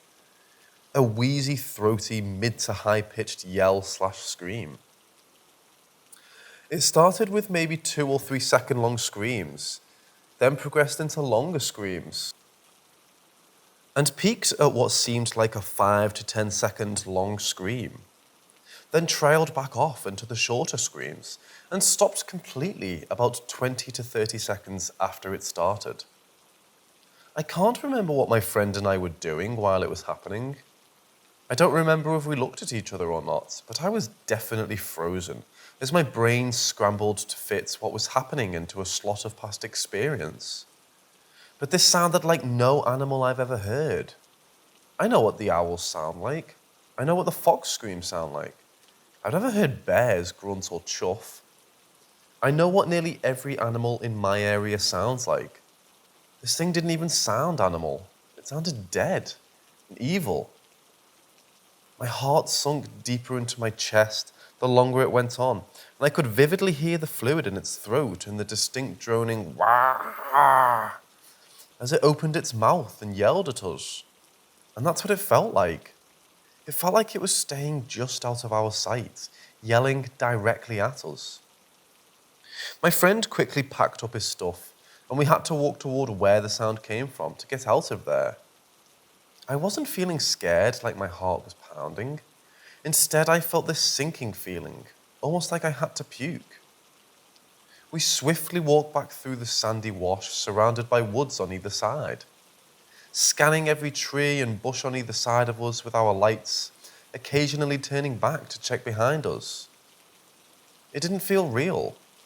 It felt like I had entered a horror movie scene where I'm about to die, or a nightmare where I suddenly become lucid and realize something is after me. I've had my fair share of odd things happening to me in the woods. Multiple trees falling with no wind, strange whistles, lights in the sky, stuff thrown toward me, etc. But nothing made my stomach sink like that scream did. It just didn't sound natural. We eventually made it up to the orchard, and as we were trying to wrap our brains around what we just heard, we heard it again, but a bit further this time to our right. But it wasn't screaming. It was snarling and almost vocalizing or growling or something. like it was attacking or defending itself. It lasted no longer than 4 seconds, and we walked the final 20 feet to the car and left. That's what happened. My question is, what does this sound like I encountered last night? The fox was bizarre, but the yell and snarl was so blatant and evil in such a primal way that I can't stop hearing it in my head. It was the last thought in my head last night and my first thought this morning.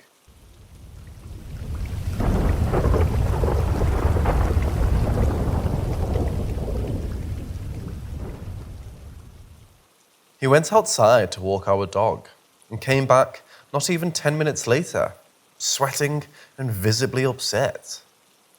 He proceeded to tell me that he had seen a black figure with the silhouette of a Victorian woman banging on our church door. The church is literally 2 doors down our street, built in the 1860s in a Gothic style. He said he saw it out of the corner of his eye, and then when he looked back, she was gone.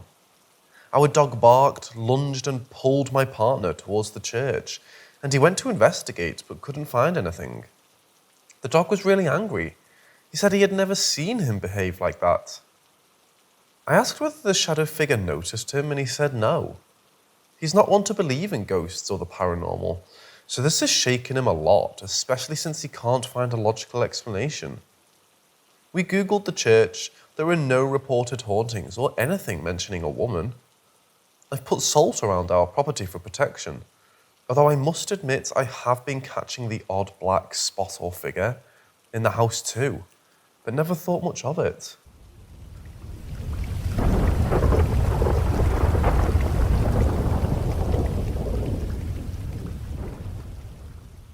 This happened in 2009. I remember because I am from Honduras, and this was the time we had martial law because of the coup that happened during that time. Me and 3 other friends were sitting on a table outside the house. It was maybe 2 a.m. We were just telling stories, having fun. There was a wooden door that has holes in it, and there's no way to get behind it without the key. All of a sudden, we heard a deep voice say my name from behind the door. We looked at each other and went inside the house. The next day, we were inside the house in the living room where we would sleep that night with mattresses on the floor. There's a big window. This is a 2nd floor, and there was no way to get to this window. There were taps when we were trying to go to sleep. Keep in mind there was nothing outside this window that could tap it. This is the last thing that happened.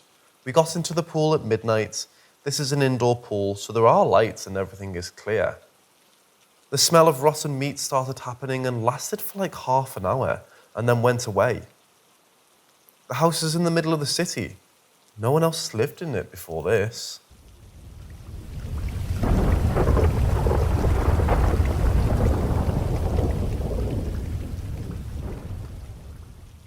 It was yesterday when my partner went to bed a bit earlier. I stayed awake for a while and listened to some YouTube videos while playing video games. When the time came for me to go to bed, I shut down everything and crawled under my blanket next to my partner, who was deep asleep. I decided to browse on my phone for a bit before actually sleeping. First came the moans. Honestly, it sounded like someone was having some extremely rough sex. But the moans didn't sound like enjoyment. They sounded like it was painful. They were extremely loud, and I only heard them 3 or 5 times. Then something fell. It sounded like it was in our apartment. Very loud and sounded like it came from the room beside our bedroom. I decided to check it out. I couldn't see or hear anything. I honestly thought someone had broken into our apartment. I cannot remember my dreams from last night, but they were very odd. Not the first night they've been odd here. I woke up extremely tired this morning, even though I'd say I slept well. Ever since we moved 3 months ago, I've been seeing odd shapes and dark creatures form from the corner of my eye. Sometimes odd sounds are heard. I'm not that scared. I'm intrigued. I'm a spiritual person. I'll update if something truly weird happens.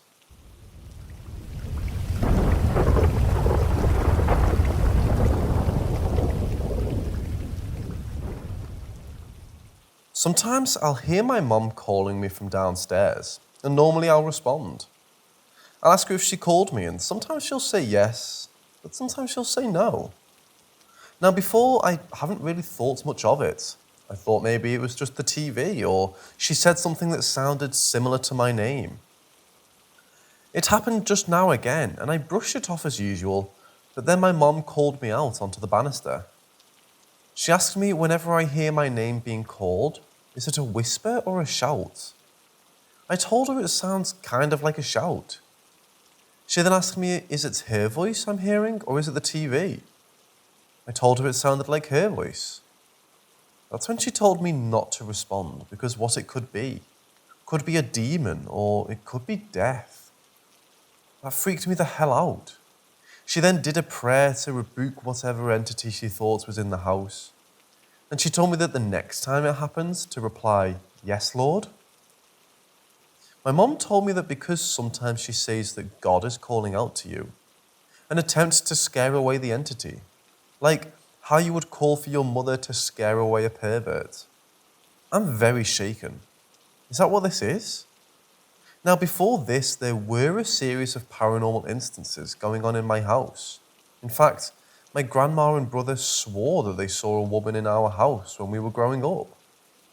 I've heard disembodied footsteps too, but that spirit never came off as malevolent.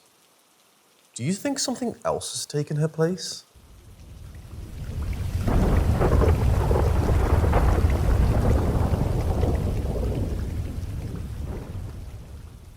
When we first moved into the house I was born, most of these points of view are from my mom or from what I remember.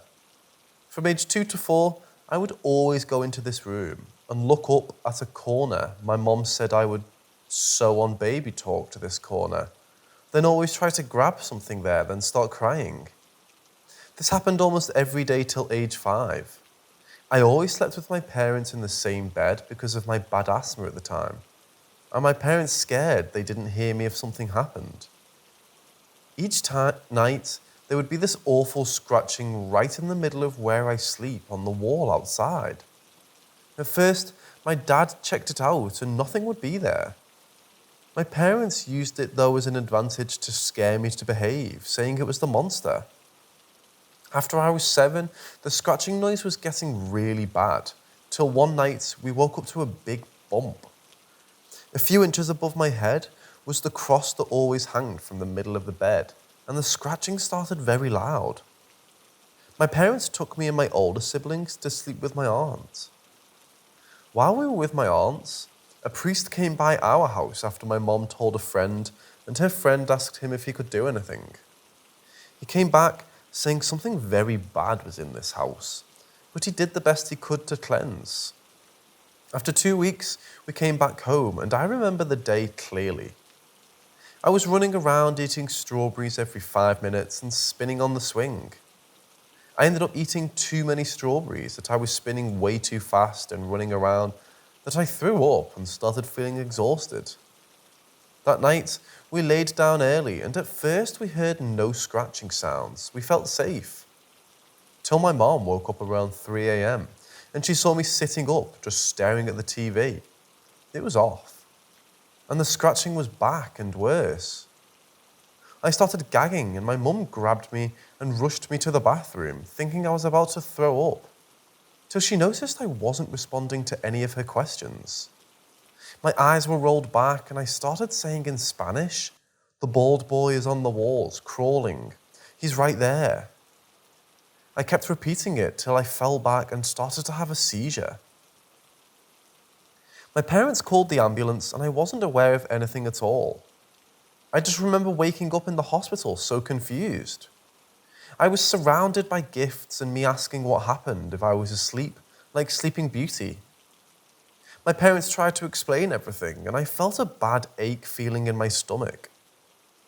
The doctors never found out what caused the seizure, and I was given medication for it. Before we went home, my mom did hire another priest, and this time it worked, but only in my mom's room. I grew up, and once my sister had her kids, the same happened with the room where I would look in the corner. So my dad closed that room. But many things actually happened in that room. I think that's a story for another time.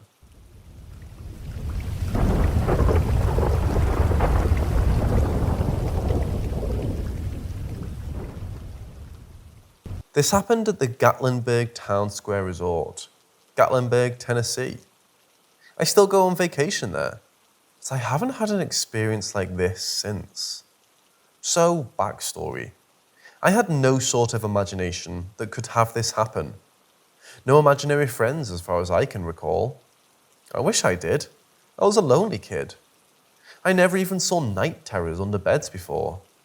Never even had monsters scaring me when I was a child under my bed. Back to the subject. This was a family trip with my uncle, dad, mom, and dad's side's grandmother. I remember there used to be beds without stuff under the bed. They since have been replaced with queens and full sizes, I think. I was sleeping in a room with my grandma, a room with 2 beds. Either that, or I went to another room to sleep with her because I was so shaken. Well, we were going to sleep. Everything was peaceful. Until I heard a groan from under the bed I was sleeping in. I'm quite startled by sudden noises, so I hesitantly looked to it to see what was under the bed. I came to instantly regret that decision. For the record, I believe that children can imagine monsters from under the bed. But this wasn't some stereotypical, fluffy, scary monster, or even something that looked mean. No big mean claws, no big black shadow, no. This thing was horrifying to look at. The closest thing I can compare this thing to is that one guy mid-transformation to a fly hybrid from The Fly. Except there was something distinctly different. It wasn't greasy looking. It looked dry, like a mummified corpse, eyes looking milky like a corpse should look like. Teeth falling out, looking angry, reaching out for me. I was so terrified of this thing, I didn't even scream. I didn't even talk about it properly. All I did was run to my grandma. I would then tell her I needed to sleep in her bed because something scared me. She groggily complied and let me sleep in the bed with her. I didn't really say anything to anybody at that point. Years passing, I would occasionally mention it, but I would be dismissed. But this caused me to not want to sleep in my own bed for so long. To repeat, I didn't have that good of imagination. I never saw a corpse before when I was a kid. I still have yet to tell anyone about this in such detail. I feel relief. But still, I have to wonder what the hell that thing was.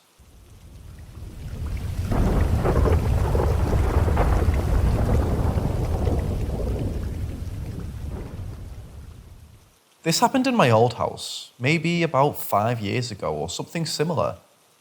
I had just woken up. I used to keep my door open while I slept. And the minute I did, some younger woman walked down the hall past my bedroom towards my bathroom. She was wearing a white bathrobe and towel around her hair. I really thought it was my mom, but she looked 10 to 15 years younger. So I got up and was going to talk with my mom, or so I thought, and she doesn't turn around or speak at all and goes in the washroom. I keep walking and she's going deeper in the room towards the tub before literally vanishing in thin air. It was freaky, but I shook it off and went to my parents' bedroom, which is literally the opposite direction from where the figure was walking towards. My mom was sitting on her bed in an entirely different outfit than what the figure was. So this eliminated the possibility it was her. I told her what I saw, and she said she didn't even go near my bathroom that morning. I still have no explanation for this, and I'm 100% positive it wasn't a dream, since I never woke up or went back to sleep that day.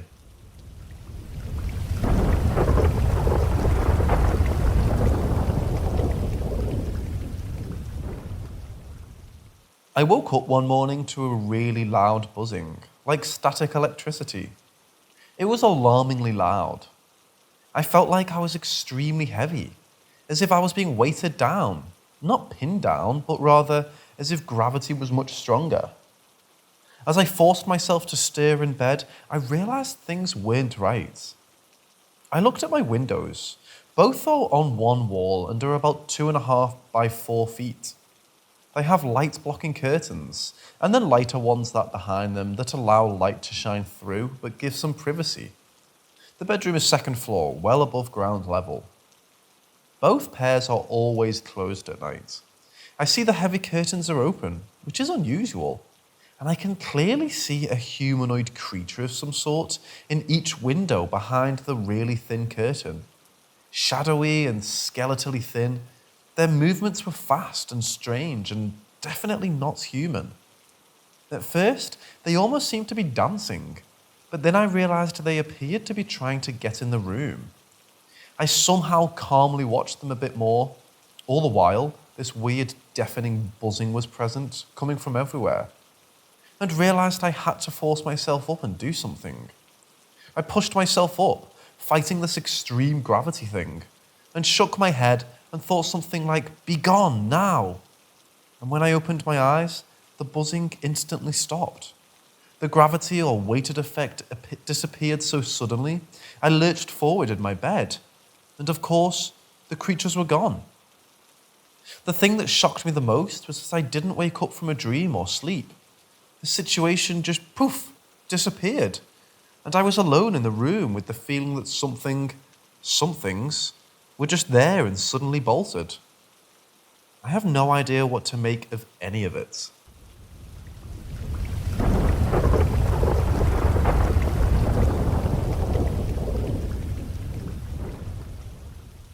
So I was playing games on my laptop and had to use the washroom. So I got out of my room, finished using the washroom, and come back. When I entered my room, I saw myself sitting on my chair looking right back at me. I stood there, looking at myself on my chair. I first thought I was hallucinating, but that's when it smiled at me and I ran the fuck out of my room. When I came back with my parents, there was nothing. Anyone got an explanation for this?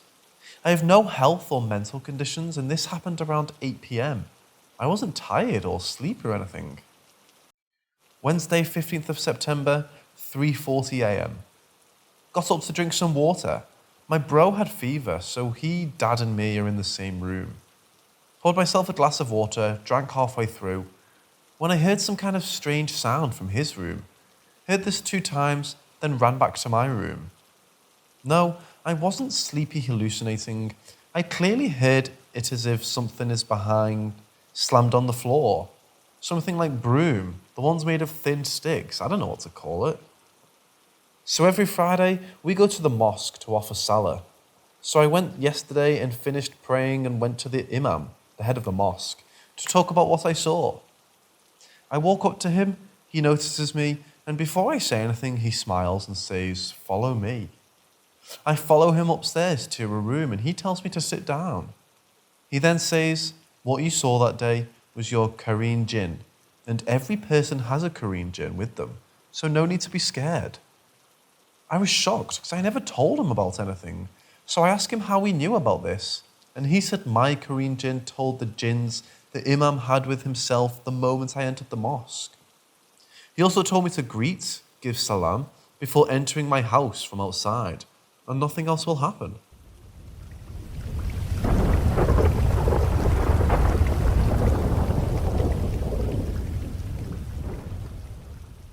My daughter is 1.5, and she is always waving at random corners of our apartments. We have always thought there was something, but I chalked some things up to coincidence for lack of evidence. Multiple times we have found one Christmas light in our hall. It happened 3 times before I always shut the closet door, as that is where the Christmas stuff is. This brings me to the current storyline. We're in the bedroom putting the sheets on the bed, and my daughter had followed us. I opened the closet door as that is the only working light in our room. When I turned around, my daughter is in the closet, just staring up at the light. Of course, I'm curious, so I went in the closet and shut the door. I asked her, was there anything in there? Of course, I got toddler's gibberish and I laughed. She is walking around looking at random things when I hear a faint knock about waist high. I looked at her to make sure she didn't do it. And no, she is still on the other side of the closet. I thought maybe my fiancée did it, since it sounded like it was on the outside of the door. But she had already left the room.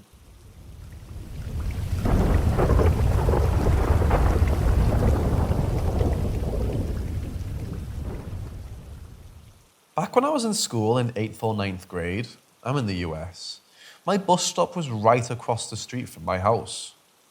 Me and my little brother would leave at the same time every morning and stand out there with a decently sized group for 10 minutes until the bus arrived.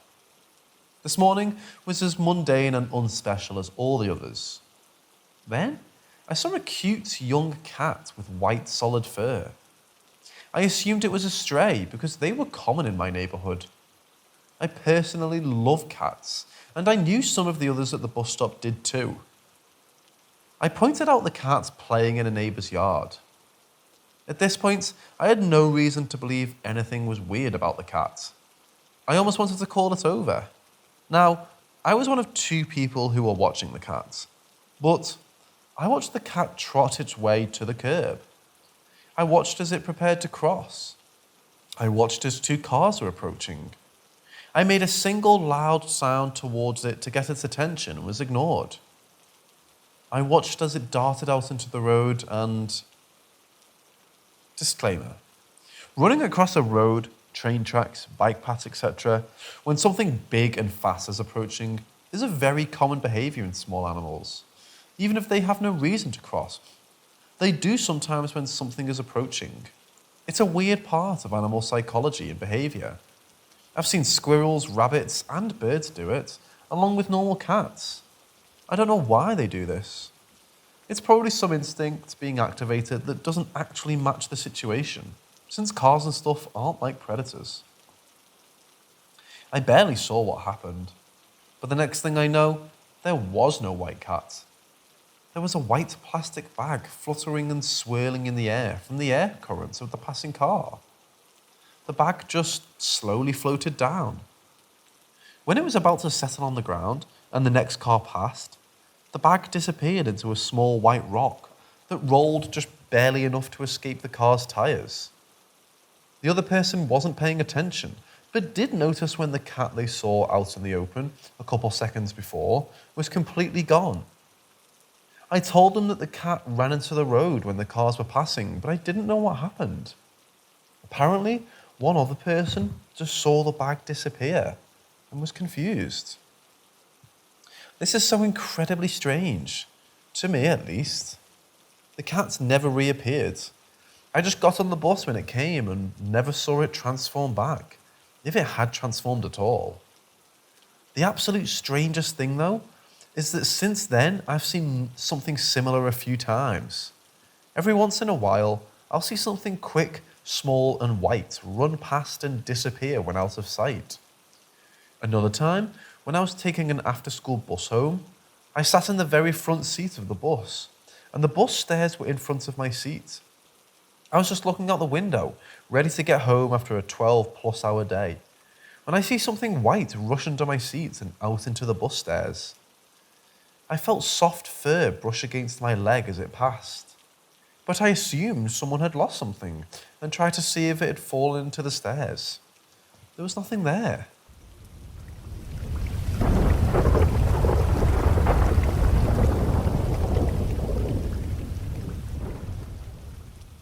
I'm not a paranormal expert by any means, but I spent 24 years of my life living in a house where my family and I experienced many paranormal, or at least unexplained happenings.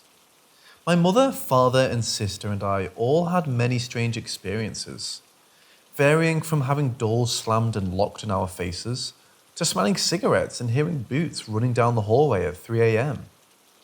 These experiences were so frequent that we named the entity in my house Lloyd and learned to live with him, considering him another problematic and sometimes violent member of the family.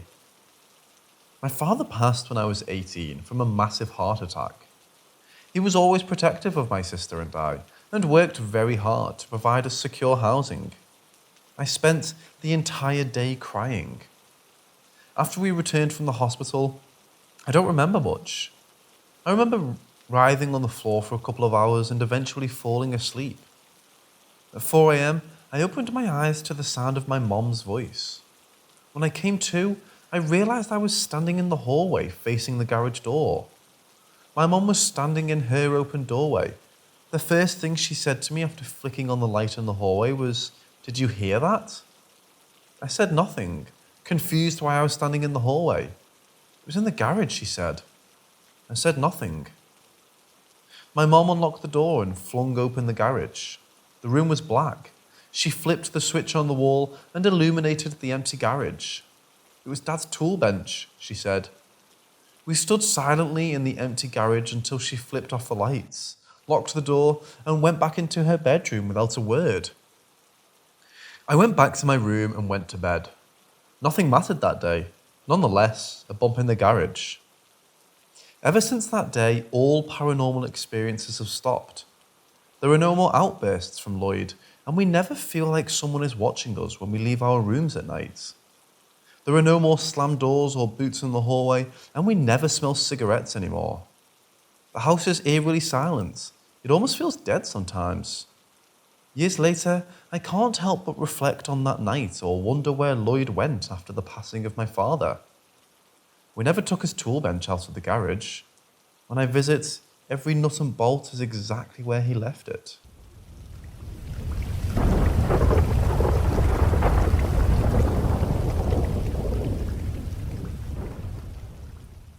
Anyway, it was back between 2001 and 2003, when I was around 7 and we had just moved to a new house. Behind the house there was a large open area with just grass and trees where people would go play football sometimes, but it was generally empty. I don't know how, but I made a friend with a kid around my age who would visit me often and we talked. There was a wall between the backyard and outside, so I had to be at the window on the second floor to be able to see him. One day, I decided to gift him a box with my toys in it that I threw over the wall because he was poor and didn't have any.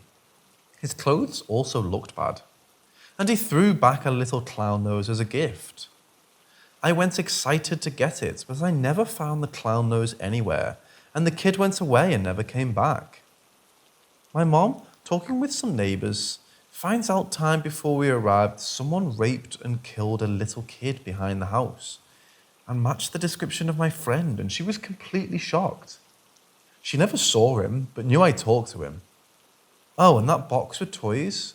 We didn't see it anywhere either. Second story is not related, but it's something that I will never forget. Fast forward 5-ish years. My 2 siblings and I were alone at around 8 or 9 p.m. because my dad was still on his way home from work and Mom was out buying something. My sister and I were on the couch below the stairs watching TV, and my brother was in front of us when suddenly we hear from upstairs a creepy and deep voice calling my sister's and I's names twice, slowly and extending the last syllables, and it freaked us out so much we were afraid all night, even after our parents were home. I can't explain what it was, but that voice is ingrained in my memories. My mum also says she experienced things in that house, but to be honest, I never could believe them since I didn't see or hear anything other than these 2 times. But a lot of times growing up there until I moved, I felt unease there and sometimes scared for no apparent reason.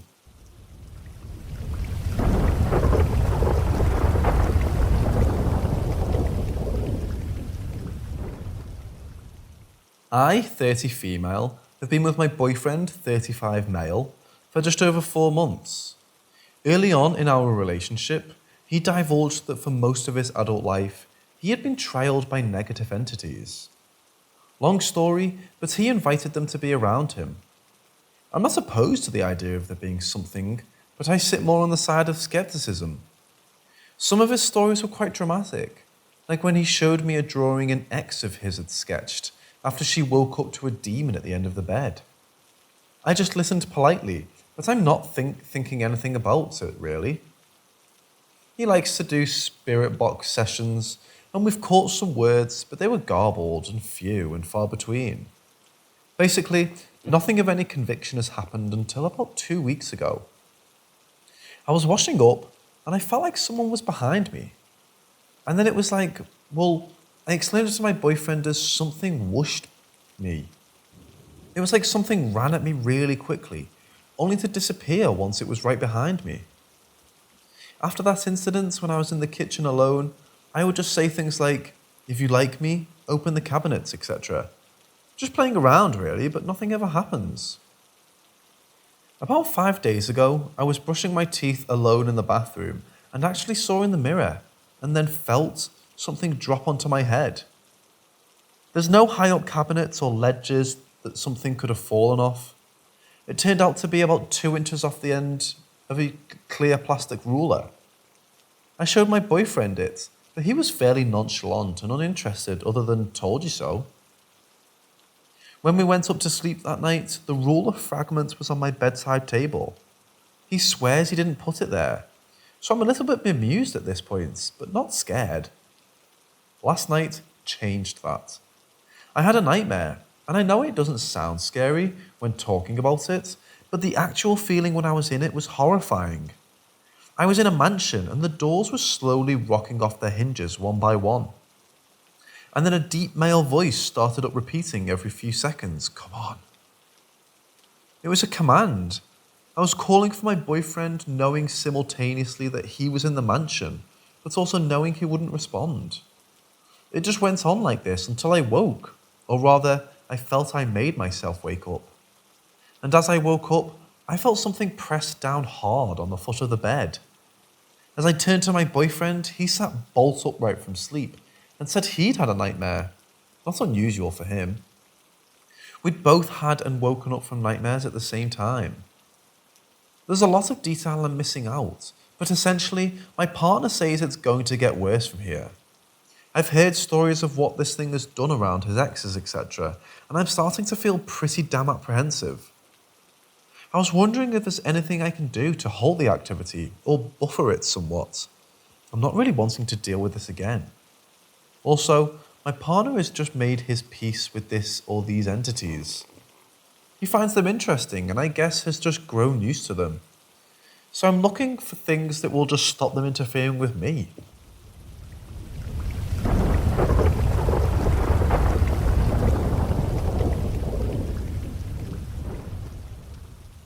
This was somewhere between 2008-2009, when I was 6 or 7. I was living with my great-grandparents at the time when I shared my room with my mom and sister. I don't really remember a whole lot about what the nightlife was like, but I do know it was not uncommon for crime to occur. For whatever reason, one night I woke up and took a look outside the window. This window overlooked our backyard and driveway, to which at the beginning of the driveway, I saw a floating man. Not really hostile nor welcoming, just floating there looking down. The best way I can describe what the man was wearing was to say he looked like a chicken man hybrid. His feet and hands having claw-like points to them, and his head being covered the same way onesies would. Before I could really react, I also saw a glowing blue fairy-like speck fly from the man and into the distance. As any kid would, I screamed and was absolutely mortified by what I had seen. Within seemingly seconds, the entire house was lit up and everyone was awake. I remember crying hysterically, and my mom had to try and comfort me. My great-grandfather had some sort of long-barreled gun and investigated outside, of course, not finding anything. I really don't know what to make of this experience. Writing it out there is no way to convey just how terrified I was in that moment, or how real it felt or was. Even writing it out, it kind of brings some sense of paranoia to me out of nowhere. I will say though, my mother would also go on to tell us about other paranormal experiences felt in her childhood while living in the same house. Of course, in my sister and I's older years. Some aren't very remarkable, but one has always stuck with me. While living in the same room I saw the chicken man in, maybe 5 years before I was born, my mom dreamt of a supposed handsome man. This man shared a conversation with my mom about leaving with him, or something of that nature. To which my mom says she responded, saying she was an angel and that she couldn't. She remembers looking down at him and seeing him with prominent goat legs, They shared more conversation until she broke away from him and proceeded to wake up. She really thought nothing of it and went into the kitchen to meet my great-grandfather, who was making breakfast at the time. Before my mom could say anything about her dream, my great-grandmother told her that my mom's great-uncle said, "I saw the devil go into mom's name's room last night," which, assuming that this is an accurate descriptor, is pretty insane. I'm not particularly religious or anything, but this has always been a head-scratcher, especially in combination with what I saw in the exact same room. Something was definitely weird about living there. It wasn't a bad house, but there were always religious items, and I recall multiple rituals being performed on me to keep spirits away. Pretty wild stuff.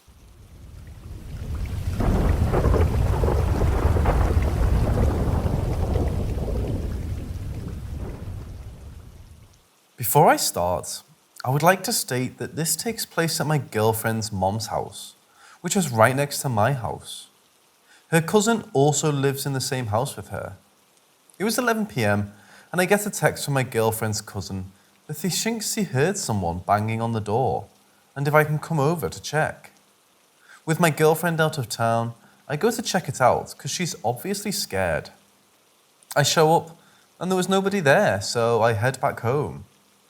I get another text from her asking if my girlfriend's mom's room door has always been open. By this point, I'm freaking out and rush back over there with a knife because someone could be in the house. I get there and we both go into the mom's room to check it out. The mother is out of town as well. We notice some spots of what's believed to be water all around the floor and a red cup standing up on the floor, including a plugged-in light that wasn't supposed to be plugged in. We think nothing of it and notice that the bathroom lights are on. We open the door only to find nobody in there. I call my girlfriend and ask what's happening. She tells me that it's actually her sleep paralysis spirit causing all of it. Now, her paralysis spirit is very territorial and has chosen a corner of her room as her own, which I had a bunch of my clothes sitting in that corner. So we rushed to clear out the corner and turn all the lights off to leave the house untouched. To note, I've had extremely bad chills since we left the bathroom and felt like someone was constantly behind me. The red cup was to indicate the spirit's frustration of her territory being messed with. Normally, she would leave a red piece of clothing, but this time a cup. I apologize if I disappointed anyone with my story, but that's all.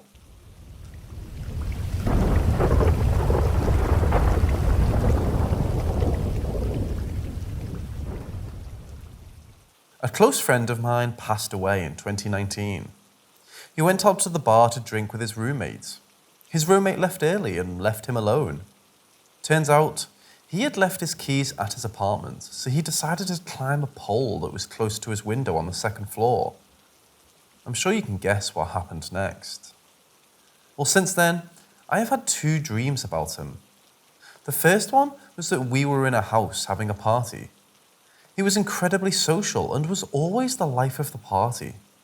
So in my dream, as soon as he walked through the door with food in his hand, everyone erupted into a cheer, but me.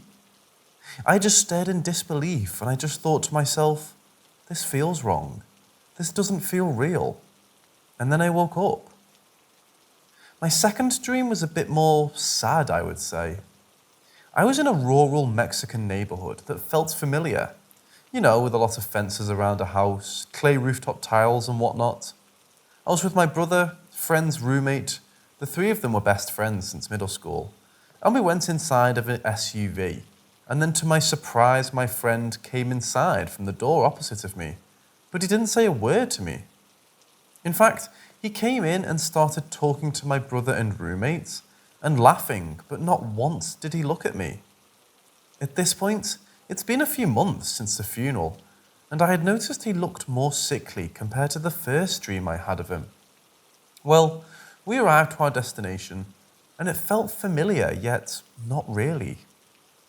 Well, my friend's roommate moves in front of what looks like a memorial altar and declares, Today, we are here to celebrate the living. And I look back to my friend, again with his sickly appearance, and I tell him, Michael, you're not supposed to be here. You're dead. And then he starts crying. And then I'm awake.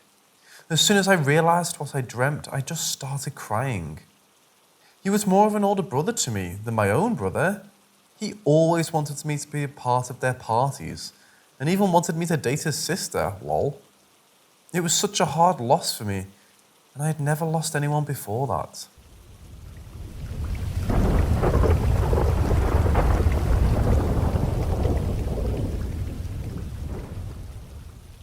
I just want to start by saying I'm not the type to convince myself that every little thing is a paranormal encounter.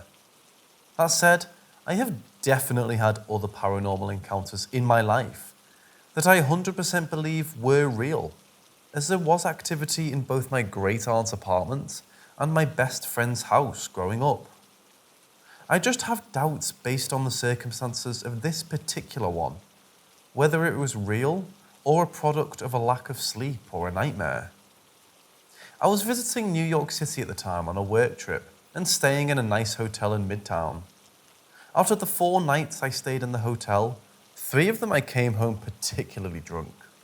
I work in advertising and deals are won far more often at the bar than in the conference room. Not to mention, it's just the culture of an ad agency to work hard, play hard. Those nights I returned to the hotel drunk were uneventful. On the 4th night, I declined to drink much, only having a glass or 2 of wine as I had a 6 a.m. cross-country flight at JFK to catch. Coming back to the hotel from the bar around midnight was also uneventful. I responded to a few work emails, set my alarm and went to bed to get the few hours of sleep I could before needing to wake up and head to the airport. This is where things get weird. I usually don't dream, or rather, I usually don't remember them if I do. I do from time to time get crazy alcohol dreams if I get wasted, but they have always been a continuation of a great time I had the night before, and not at all scary. I was barely tipsy leaving the bar and completely sober when I got in bed. However, this night I did dream. From what I recall, I was in a huge circular room with towering bookcases as walls and antique furniture decorating the room. Nothing scary or alarming about the room itself. In fact, it looked quite regal, like I was in some European castle from the Renaissance era. I was standing in the middle of the room. I turned around, and on the other side of the room was a plump older lady, probably in her mid-60s, with grey hair sitting next to a small boy around 7 or 8 on a chaise lounge. The boy looked like some sort of page boy, and I don't remember too clearly what the older lady was wearing, but she looked to be a guardian of some sort. They were both staring at me, not maliciously, or with any kind of recognizable emotion, and I didn't feel any sort of threat from them being there. They were just staring. Almost immediately after I noticed them, I heard a ring of the telephone, an old rotary phone placed on an end table next to them. It rang a few times, but they made no move to answer it. Frustrated, I walked briskly across the room to answer it. However, right before I could approach them, the lady picked up the phone. She didn't make an attempt to find out who it was. She neither spoke nor placed the phone against her ear. She merely stuck out her arm, lifted the phone off the hook, and then after about 5 or so seconds, placed the phone down again. I was a bit put off, but returned for some reason to the middle of the room. It was like the scene reset. I was again looking at the older lady and the boy when the phone rang once again. This time, I actually felt something compelled me to want to answer it, more than just out of the routine of answering a ringing phone. However, the same thing occurred. The older lady would let it ring until I got close, then she'd pick it up, suspend it a few inches from the hook, and place it back down after a few seconds. Then once again, I returned to the middle of the room. Then again, the phone rang, and like clockwork, before I could reach the phone, the lady picked it up. By the third time, I was really annoyed.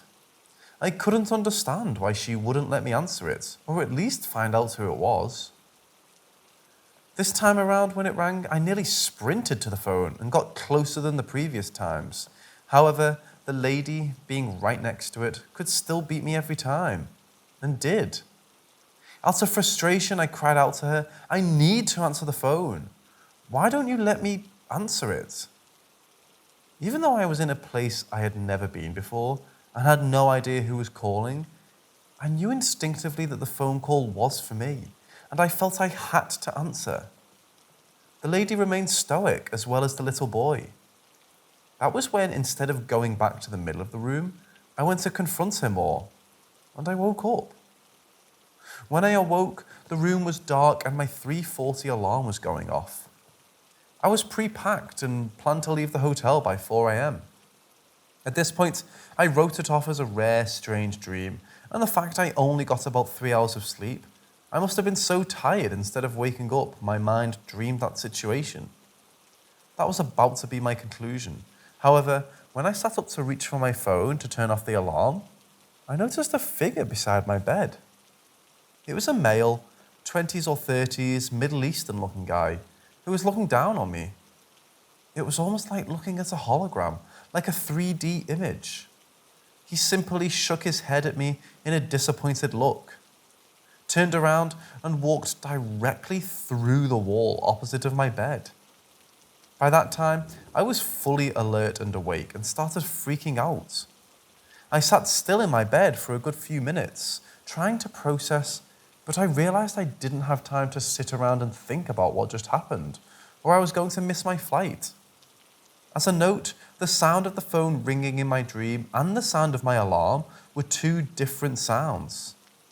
I have definitely been tired enough in the past to dream about my alarm, but it's always the sound of my alarm, not a completely different noise. Additionally, the old woman, the boy, and the man I have never seen before. Once I was on my way to the airport and could start processing, I wondered if it was a ghost, if it was trying to communicate with me through my dreams.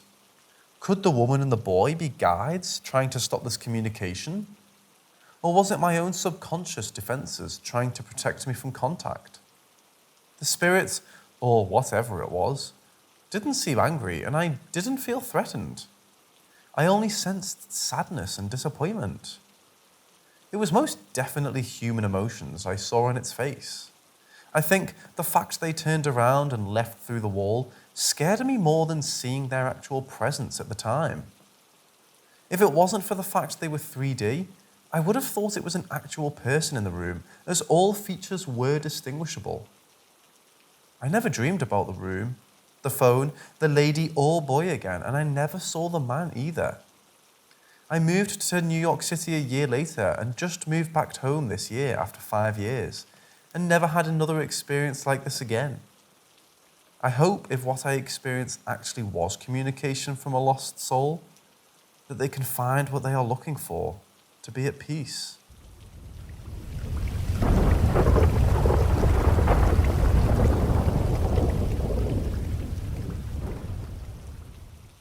Background. Located in New Orleans, lived close to a shut-down children's hospital. First experience after being here for 5 years. We live in a townhome and my bedroom is on the top floor. Ida just happened. We evacuated and didn't return until last week as we didn't have power. Damage has been taken care of. Things are back, in my life, to semi-normal. This Wednesday, I'm brushing my teeth in our ensuite bathroom. Hearing rasping and knock on door, I say come in, thinking it's the mister, and nothing. I opened the door and there's no one there. I open bedroom door, hear the mister walk into our townhome, get a bit spooked but brush it off. 20 minutes ago, I'm in the living room, on my phone, TV on, mister outside, it's just us. I hear the 2 empty beer bottles that the mister had placed there clink in the kitchen. I noped and went outside with the mister. Walked in, bottles are spaced like 6 inches on countertops. In order for them to clink, they need to be grabbed.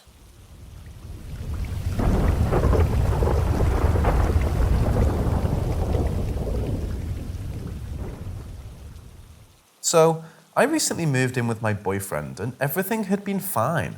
But sometimes when I'm home alone, there's always a clatter in the kitchen of our laundry room door closing, and it's gotten me a couple times to where I got a BB gun thinking it was someone in my house. Finally, the laundry room door closed and the dishes in the sink crashed while my boyfriend was home, and he was a bit nervous but told me not to worry as it seemed peaceful. The most active thing it's done so far was take the keys. My boyfriend and I were searching for our keys for an hour and had fully cleared off the dining table. And remember, this is a one-bedroom, so there's not many places to search.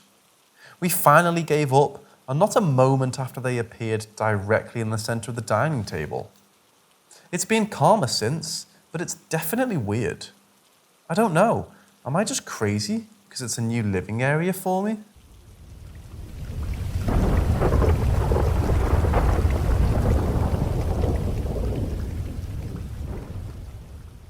So I'm 28, and this has been happening most of my life as I've lived in a few very old homes when I was growing up.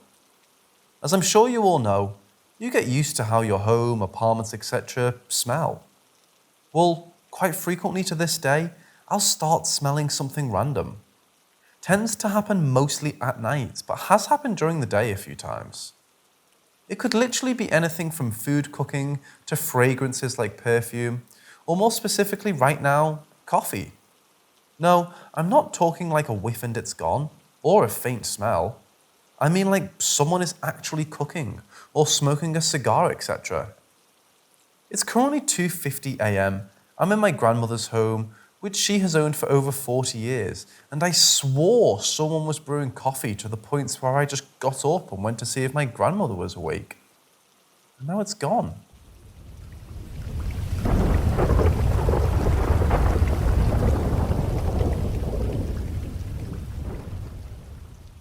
About 2.5 years ago, I was living alone in an apartment. I was laying in my bed one night. I had my eyes closed and was trying to fall asleep. All of a sudden, I felt hot air on my face. Then again, and again in a rhythmic way like someone was breathing on me. I opened my eyes and sat up. Nothing there, and the breathing stopped. I was freaked out to say the least, but I've had plenty silly, unwarranted fears based on the copious amount of horror movies I've watched when I was younger. So, telling myself it was probably just the HVAC system putting out some hot air for some reason, I laid back down and closed my eyes once more. My breath caught in my throat as I felt hot air blow on my face again. I felt it a few more times, thinking what else could I do but ignore it and try to fall asleep.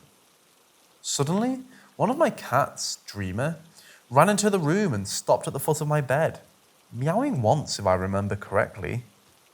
The breathing stopped. I called her up onto the bed and loved on her until I fell asleep. The next morning, I woke up like normal. It was my day off, so I smoked a bowl and watched a couple of YouTube videos. Finally, I went into my room to change clothes. It was the first time I had taken time to look at any part of my body. I looked down and my left bicep has a circular, almost bite-looking mark on it. Not enough to break the skin, but enough to have left an indent. I wish I had taken a picture because I don't remember perfectly, but I remember it being circular and having nubs or branches coming off in a few spots. By the time afternoon came, it was gone. I thought maybe I had slept on top of a bracelet, but I checked and there was nothing under me as I slept. If anyone has had a similar experience or any insight on what the heck that night was all about, I'd be so grateful.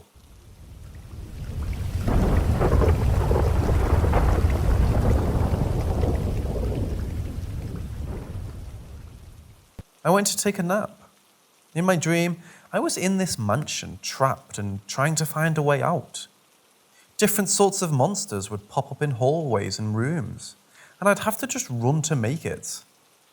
Eventually, I found a pitch-black, decrepit bedroom that led to the garage and a way out. However, the owner of the palace was somewhere inside, and the most deadly of them all. I cracked the door open and peeked inside. She was right next to the door, with pale skin and long black hair. She slowly turned toward me and crept closer to the door, her hair seeping through the opening like snakes. I decided to fight instead of run, and leaned in closer while yelling her name. Harrion, Harrion. A dim light from somewhere inside the room turned on and she vanished. When I looked around, I saw her, but as a doll made out of cloth and yarn. She was laying on the floor with her button eyes staring at me and was dragged around the corner by something. The light flickered off again and I had to go into the room to try and escape the house. Sometimes the light would flicker back on and I would look to see if she was still around. When I made it out, I woke up. I then looked up the name Harrion as it struck me as an odd name. Most of the time in dreams, your brain will reuse assets from your life to get around putting in effort. But I didn't know anyone ever named Harrion, and my go-to names are things like Bob, not Harrion. When I looked it up, one of the things that came up was a Japanese spirit named Harionago or Hariona. She appears as a beautiful woman with long black barbed hair that she can control at will and uses to ensnare her victims and cut them to pieces. It's also said that she walks around Japan smiling at young men. If they smile back, she kills them and brings them back to her palace.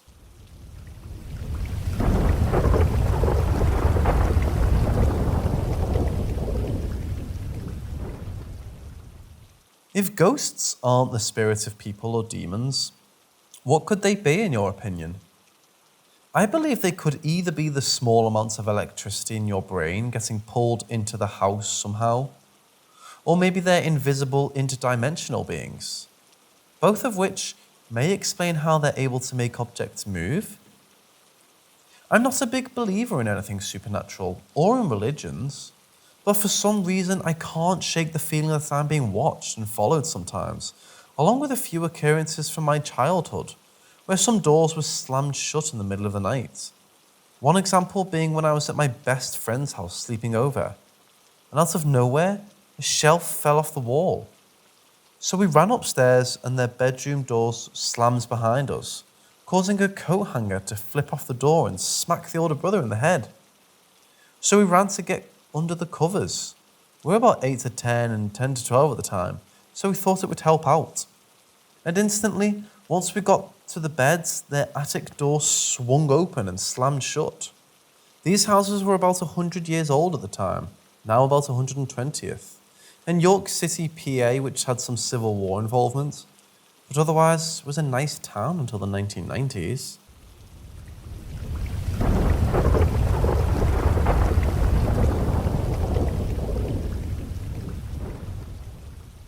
For a bit of context, my mother built a new extension to our house months ago, which became the main house, house number 2, while the previous main house, house number 1, became mine.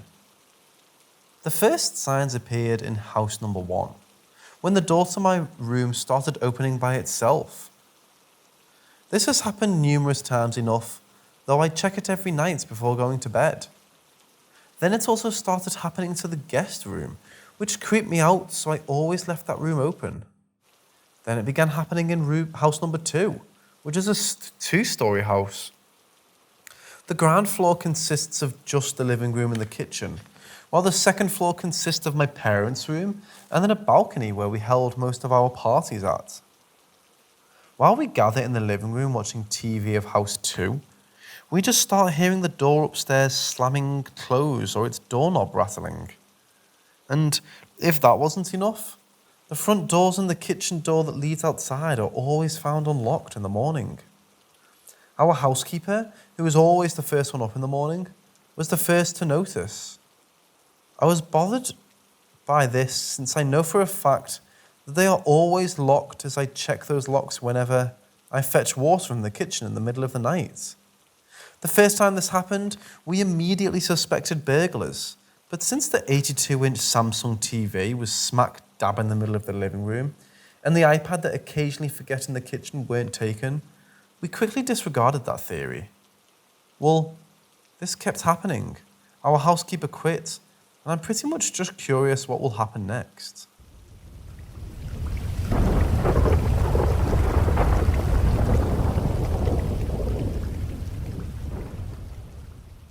This happened when I was around 7 or 8 years old.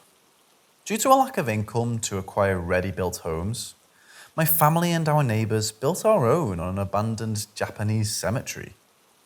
My family lived there for a good 50 years before I came into the picture. Everyone was well aware of the horror stories, i.e. kids running around at night. I usually wake up at around 5:30 or 6 a.m. to get ready for school, while my grandma would wake up around 4 a.m. to do her chores. One morning, I woke up around 4:30 to an animal wandering around my room. I took a closer look and realised it was a monkey. As a kid, I thought, cool, my grandma got us a monkey. So, I decided to head out of my bedroom to look for my grandma. Right outside of my room is the living room. There, I saw my aunt sipping on a cup of coffee. But it was strange because she would never bring home coffee glass from our nearby coffee shop. She would tell them to pack it in a plastic bag instead. What was even more strange was that there was a woman laying down right next to her. I didn't know who she was. She was laying face down on the seat of the chair, knees on the floor. I was curious, so I took a seat next to my aunt and asked her who that was. Just as I finished asking my question, she stood up and told me she had to go wash her glass. As she was heading towards the kitchen, she disappeared halfway. The woman laying down turned her body against me and faced me. She was pale and had no facial features but a nose. I ran for the kitchen where my grandma was. I screamed, "Grandma, there's a ghost inside our home," as I pointed towards the woman.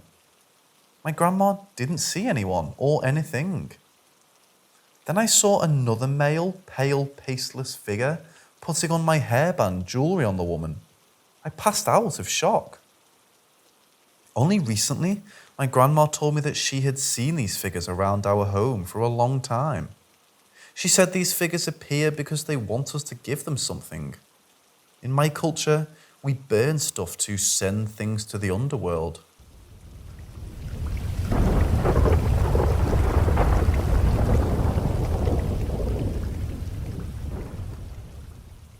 This happened to me years ago while camping with my family and a few friends I'd invited. Camping isn't much fun once it gets dark, so me and my friends, being at that every idea sounds like a good idea phase of life, decided it would be fun to take a walk. Not anywhere dangerous like up a mountain or through the forest, but along the small shores surrounding the lake we'd chosen as our weekend retreat.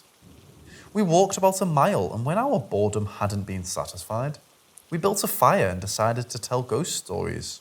You know, the usual campfire tales. After we'd finished up and dismantled our homemade fire pit, I found a small stone towards the centre of the pit that we'd scorched with our fire. I pocketed it, thinking it would be a nice souvenir, and I loved the spiral patterns and waves the fire had left on it. When we returned home a few days later, I kept the stone on my dresser with a couple of other knickknacks. Later that week, my friend asked me to stay the night with her, so I went and spent the night like I'd done a million times before, thinking nothing of it. When I got home the next day, my parents told me that my dog had died. It wasn't a natural death, and they said we were going to spend the next couple of weeks in a hotel or at a friend's.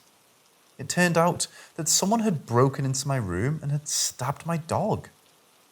Everyone was so thankful I had been at a friend's house, since the intruder was most likely after me.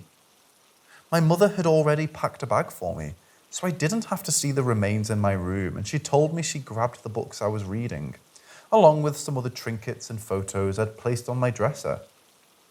Later, as we were getting dinner at the hotel's restaurant, my father suffered a heart attack. The paramedics told us his medication had been switched with another prescription that, if you already had heart problems, could kill you. Since my father is a very private man, especially when it comes to his health, the police told us to lay low, as this information could mean it's someone we know. someone who was close to us. I tried to think of any friends or anyone close to only me would know his medications, but no one came to mind. That night, my mum, brother, and I told our friends and family that we were leaving town while this blew over. We switched hotels the next day and didn't tell anyone where my dad was being held. Still, as we made our way across town, my younger brother was hit by a car. I didn't see it happen, and when I turned to see my mother clutching him in the middle of the street, sobbing, I knew something weird had to be going on. No one could have possibly known where we were, and they couldn't have been close enough to push him. He's now in the hospital with my father, and the police have decided to question my mother and me, as we were the only bystanders close enough to see what had happened. She pushed him. I don't know why, but she just... My mom stuttered out. What? I did not. I didn't even see it happen. Why are you telling them this? Unless you... You're a monster. You probably switched your father's medication and killed that poor, sweet dog. I wasn't even near the street, and I wasn't home when my dog died, or when Dad's med was switched. I wouldn't even know what medication to switch it with. You did this. In the end, they ruled out my mother's protests as hysteria for being placed in such a rough situation.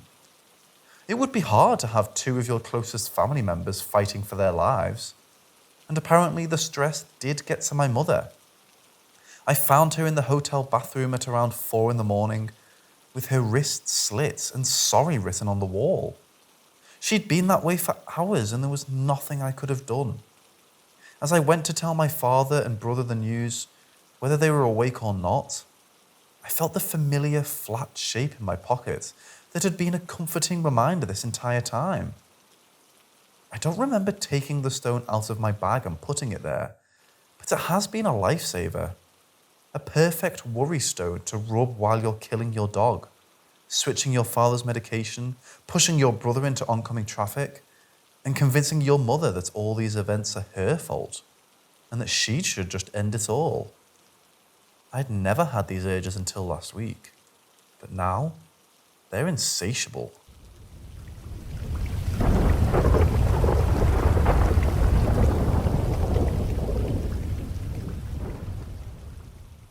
Hi, I'd like to start this off by saying that my name is James Smith and I'm 26 years old. I live in a small town in Illinois named Clinton. I've lived here most of my life. I had moved into this town when I was 6, right after my dad had passed away from cancer, and my mom lost pretty much everything after that. So she wanted to start fresh here because we have family that lives here in this town. So she took up on the offer of help and a roof to go over our heads. It was hard for me, at first, to move to a new town and school, while still being upset and depressed that my dad had just passed. I got used to it though, made new friends, even got married and had 2 kids. But there's something off about this town. There is a rule that everyone is made to follow. This is why I'm writing this right now. Our family broke that rule.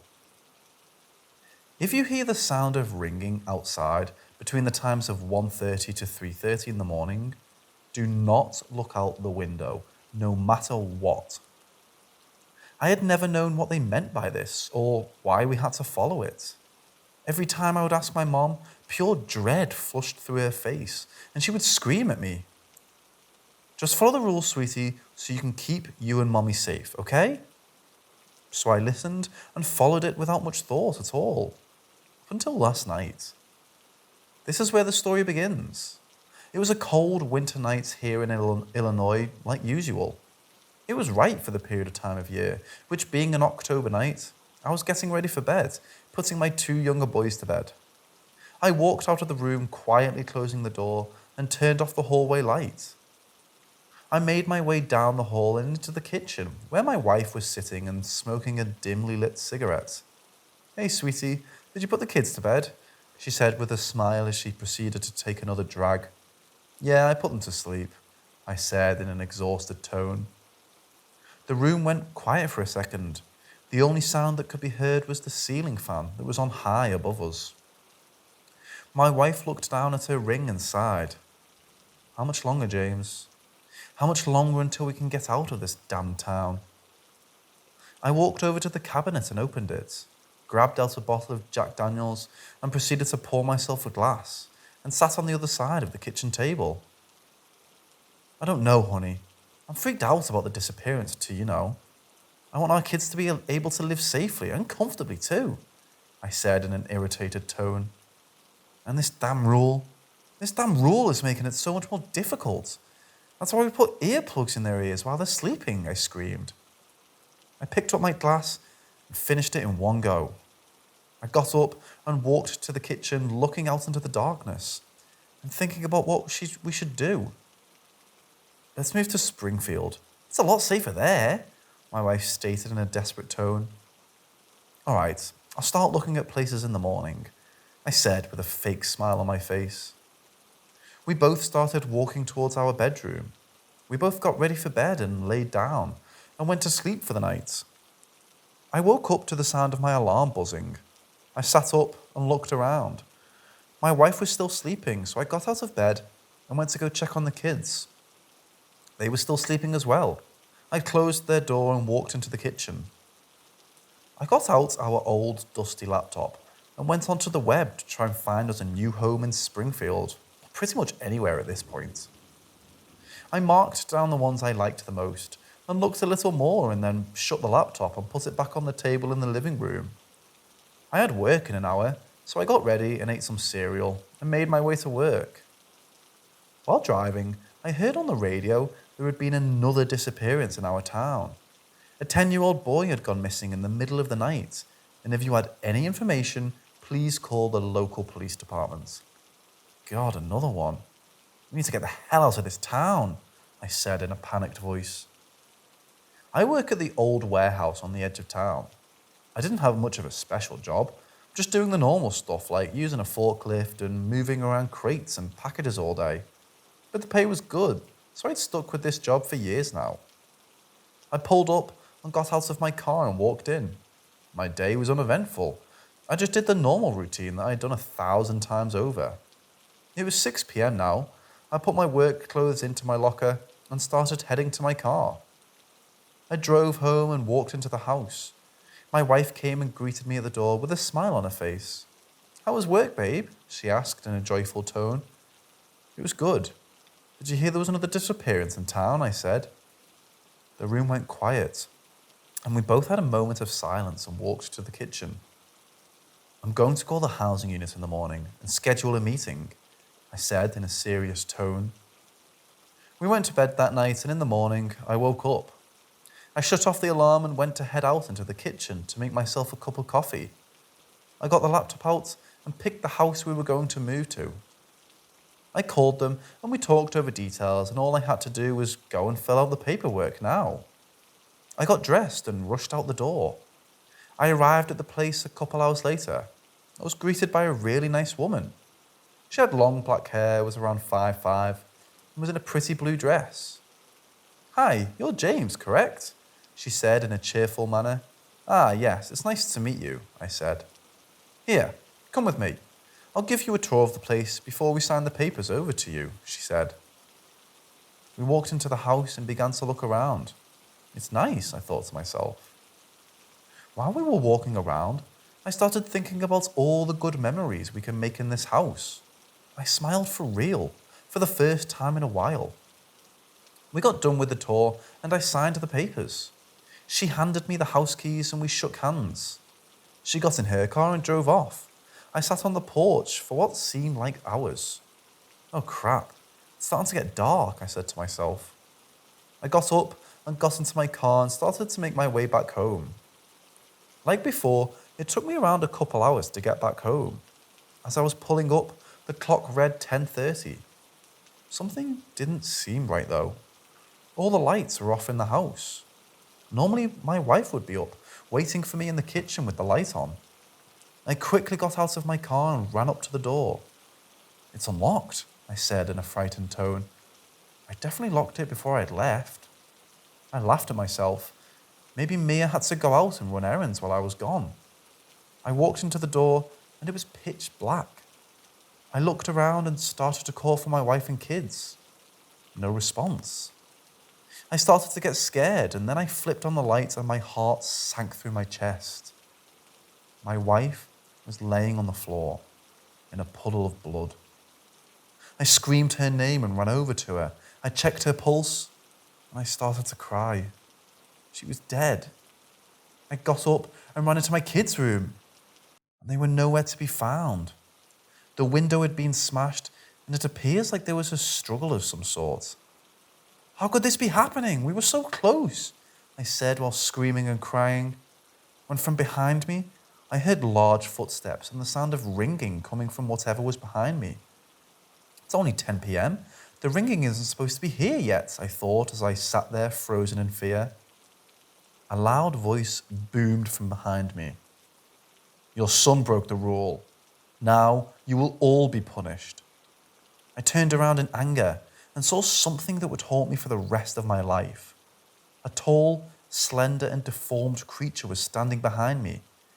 It had long talon-like fingers and razor-sharp teeth, and it was huge. It must have been around 8 feet 4. It was holding my youngest boy by the throat. My boy was lifeless and had an expression of fear on his face. What the fuck did you do to my family? I screamed at the creature.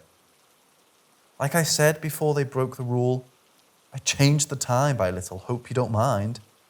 It smiled out of joy and I blacked out at that moment. I woke up lying on the floor face first. Took a second to collect myself.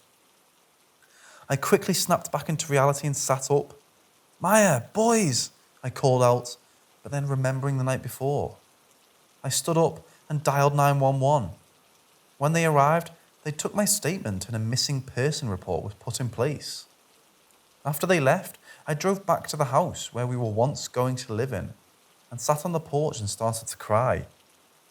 Then I heard my youngest boy call out from the woods, Daddy, help me! I shot up and bolted towards the sound of his voice, calling out his name. No response. My brain must be playing tricks on me, I thought to myself. I fell to the ground and gave up. A year has passed and I'm currently living in the new house. I couldn't handle going back to that other house. Every time I did, that night kept replaying in my head and it drove me crazy. I can't get over the fact that if I would have been there for them, they wouldn't be dead. At night, I always have the same dream, walking into that damned house and trying to save them, but I can't. It almost feels like that thing I had seen that night doesn't want me to forget and move on, like I'm in its sick little game. At night, I can hear what I can only imagine is him, walking back and forth, and that damn ringing doesn't stop. It never does. I've been tempted just to look out the window, but I just can't bring myself to do it. That's what he would want. He wants me to look out just to show me a sickening scene of my family. I know I don't have much time left. I just can't take it anymore. So, I'm writing this now to warn you. If you ever move into Clinton, Illinois, never break the one rule. You'll regret it for the rest of your life.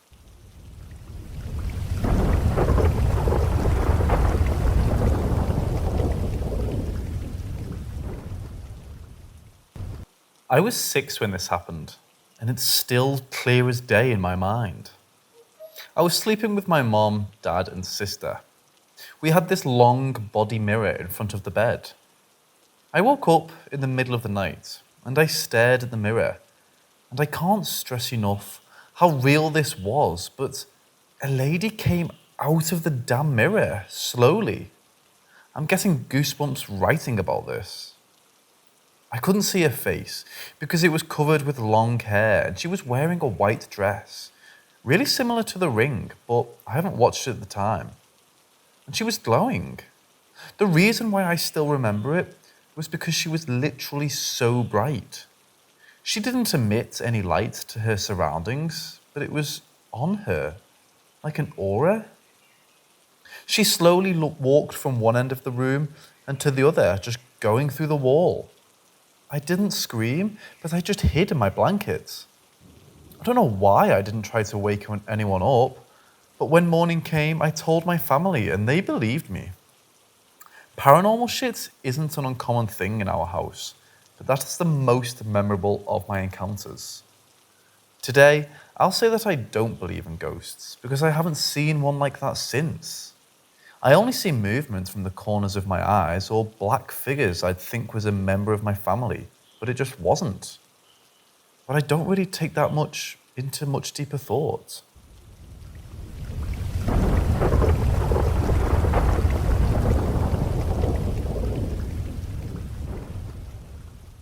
So I'm writing here because I just can't let this go. It's not exactly frightening, just so bizarre that I almost have myself convinced that my subconscious has irreversibly altered my memory of the event. I really just want to know if something similar has happened to anyone else. I, 44 male, once lived in an apartment complex on a relatively busy street. I was 10 and very introverted. Mom would make me play outside from time to time, just so I would have some exercise. Generally, I'd enjoy riding my bike, but I was never so motivated to do it. One reason I avoided going outside was the neighborhood bully. He was bigger than I, with red hair. I was an easy target since I always played alone. No idea what his name or age was at the time. So on the day of the event, I was riding carefully down the sidewalk since the street was fairly busy. Quite caught up in the thoughts of an introverted 10-year-old boy, I didn't notice the bully approaching from the lawn of a building of apartment units to my right, the street to my left. I was going slowly, lost in my thoughts, and he entered my direct field of vision just as I was closing in on a narrowed bit of sidewalk. At this part of the sidewalk, some classical municipal shenanigans had occurred, and there was a fire hydrant not 3 feet from a 10-foot diameter telephone pole with a steel guy wire. So of course, I panicked a bit when I saw how close Mr. Bully was, and naturally turned my wheel away from him to the left.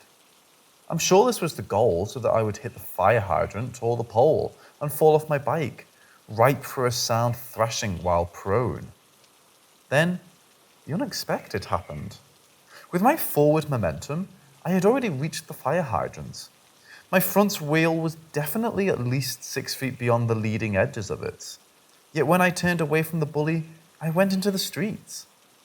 I was fully in the street when I suddenly stopped and turned my head back, ready to complain about his attempt. But when I saw his face, I quickly lost my voice. He was shocked. I looked back again at where I had left the sidewalk and put it together deliberately. I'm sure my brow was furrowed when I glanced back at him again, the question in my eyes not verbalized. Had my bike just passed completely through that very solid fire hydrant? He turned and scurried away. Then I realized I was still on the street. Again, bizarrely, no cars had passed or even been heard by me during this entire event. Fully weirded out, I got myself back on the sidewalk and went home. So my brain tells me this happened, but now it's so long in the past and I've ruminated on it for so long. Has my imagination embellished this? Or is it some sort of paranormal guardian angel event? Has anyone seen something similar?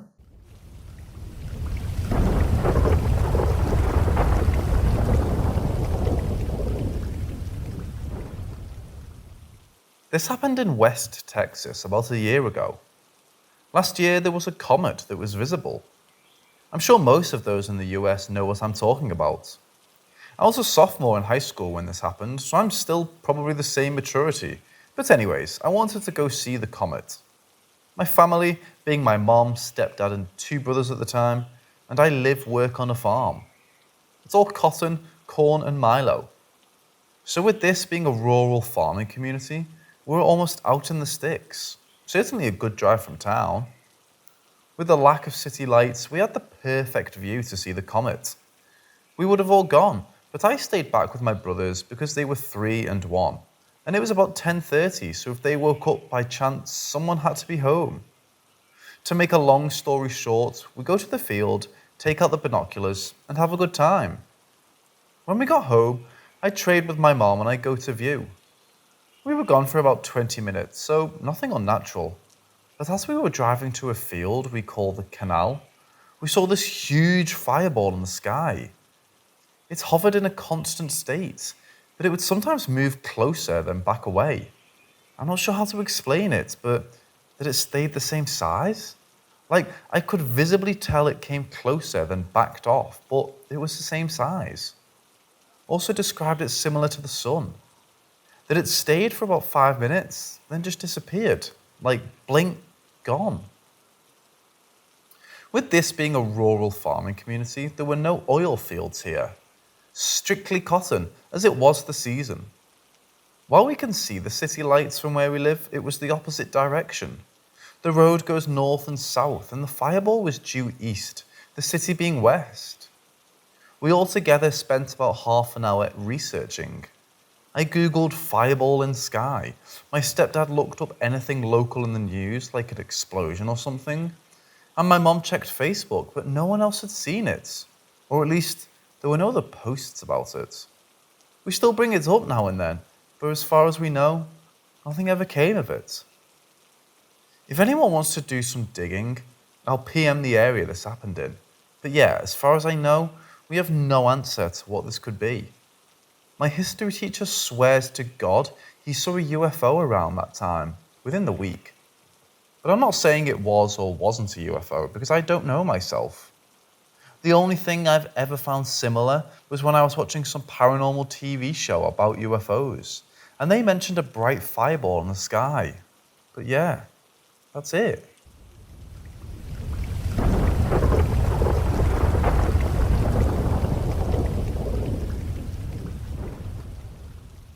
When I was a kid, our first house sat on the last public land before Penhurst State School and Hospital here in southeastern Pennsylvania.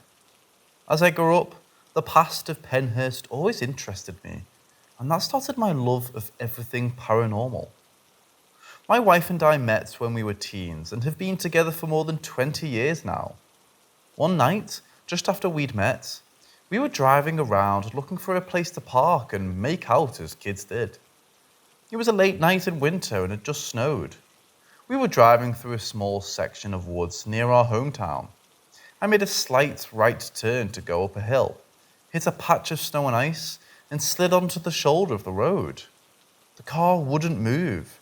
I spun the tires a few times and dug out my mom's cell phone to call my dad, after an internal debate as to who would be less pissed off. He answered and I explained the situation. He said it'd be on the way.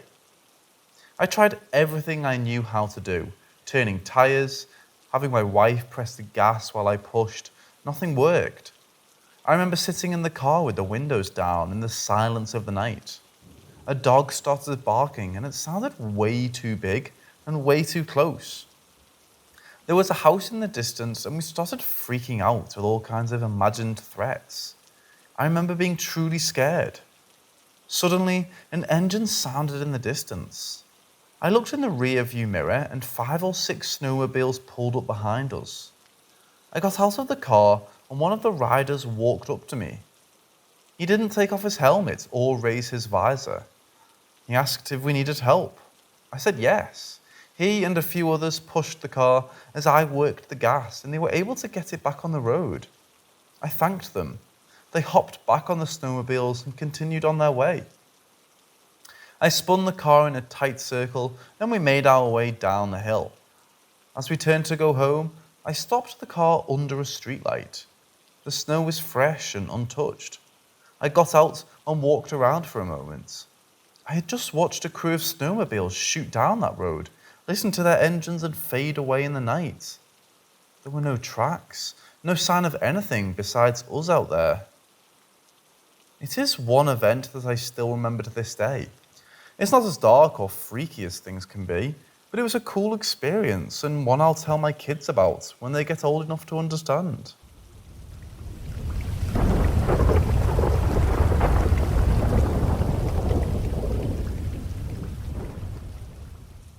Our house was a row home built in the early 1970s. My wife and I moved in 2007. The first real incidents that raised some concern happened before our children were born. We'd left the house to return to find a stack of papers that had been sitting on my office desk, now laid out on the floor in a row in sequential order. no one was home while we were out. This continued and escalated from seeing things out of the corner of our eyes to hearing voices. One night, I woke to a whisper of, "Don't wake Daddy," in the voice of a little girl. It sounded like she was standing next to our bed. I looked around the room to find nothing. Our son, at the time, was in his room asleep. Years have passed, with every now and then activity that seemed to be a reminder of, hey, I'm still here. This changed Monday night. Our son, tearfully, told us that he hears things in his room and they speak to him. He's old enough to be sure enough of this that it caused a large outpouring of emotion. My wife and I decided to pray for him. She went upstairs for a minute, and when she was up there, he looked at me and said, "Something is going to fall." I didn't think anything of it. We prayed for him, and after we finished, things were quiet. About a minute passed, and from next door, 2 loud bangs sounded in a manner like something had fallen, loud enough that we both jumped. Our eyes met, and we didn't say anything. Tonight, we were riding in the car. I asked him how he knew something was going to sound that way last night. He said he'd had an impression. I asked if he gets impressions often. He said he does. My wife was working at the time, and I asked him how her work was going and if he felt anything about it. He said she'd cut herself on her left hand. My wife just arrived home from work and told me that she had indeed cut herself on her left index finger while at work. Before putting my son to bed, tonight I was standing in our bedroom in thought about the events of yesterday when I saw a shadow pass through the hallway, large enough that it blocked the light that hangs in the middle of the hallway outside the door. Later, praying for my son again, I felt a cold air mass centered around my left arm. I checked its windows and all was shut and locked. It's a cold night where we are, but I could not find the source of the air mass centered around my arm. We're at a loss. I've experienced more things the last 2 days that I can't explain than I've ever experienced in my life. My wife's grandmother was sensitive to the spirit world, so maybe something passed down to our son? Shouldn't we get our house blessed? We haven't attended our church since lockdowns, and I'm hesitant to reach out to the pastor considering the holiday week here in the US. The tension here is palpable, as we've decided to try our best to protect our family. Hopefully, it works.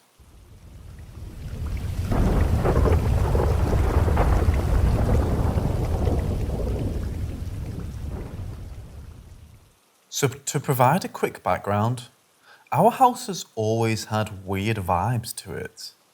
My boys have both claimed to have experienced things, and my wife has seen things as well. Last night, I'm putting down our youngest. A little rocking chair, mine from when I was a toddler, was seated against his wall. I was sitting on the floor in front of it. The room was dark except for a nightlight. After he was sleeping, I left the room, shut the door, and walked downstairs to the kitchen. About a minute or two later, definitely less than 5 minutes, I heard a bang from above me where his room was located. My wife, who was upstairs at the time, texted me asking what that was. I said I had no idea. Our son ran out of the room and found my wife terrified. The small rocking chair was in the middle of the floor, upside down. It had moved somehow about 5 feet and flipped forward. I know he was sleeping, as I checked before I left the room, and the movement sound happened within a 5-minute span. My wife was on the same floor of the house and would have told me if she was involved somehow, or his brother had somehow entered the room. His brother was sleeping at the time as well. We eventually calmed him down and got him back to sleep. It was crazy, to say the least.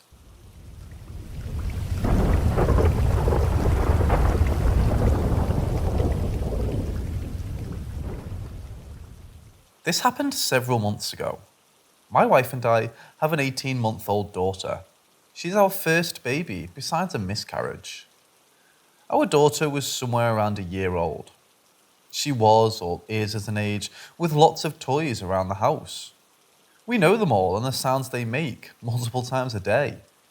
I say this because of a very strange occurrence. One day, my wife and I were sitting on the couch with our little girl nursing. The TV wasn't on, but my wife had a video playing quietly on her phone. I got up to go to another room, and as I'm crossing the room, I hear a child clearly giggling in between me and my wife. I instantly turned around and saw my wife staring at me with big eyes. I asked her if maybe I misheard where it came from, and it was our daughter or my wife's phone. She said no. She heard it in front of her as well. She said it couldn't have been our daughter because she had been 100% latched on and nursing the whole time. We double-checked the video to make sure it wasn't on there, but there was 0 children or laughter in the video. I checked if there was some weird toy on the ground that maybe I had nudged. Nope. And the sound didn't sound like it came from any of those sources. It was clearly a voice in the room. We didn't feel bad though, and thought maybe it was either our miscarriage, a child that has yet to join our family, or some spirit of a child that is enjoying all the toys in the house, so we were cool with it. But make no mistake, something was in there with us. Another night, about a month later, we were in bed quietly talking, and we distinctly heard a chair from our dining room table moving. It makes a distinct sound. We don't live in a place that creaks, so it's normally very quiet. We both looked at each other and knew the other heard it too. Again, we didn't get a bad vibe. We decided a friendly spirit of a child is just having fun in our place.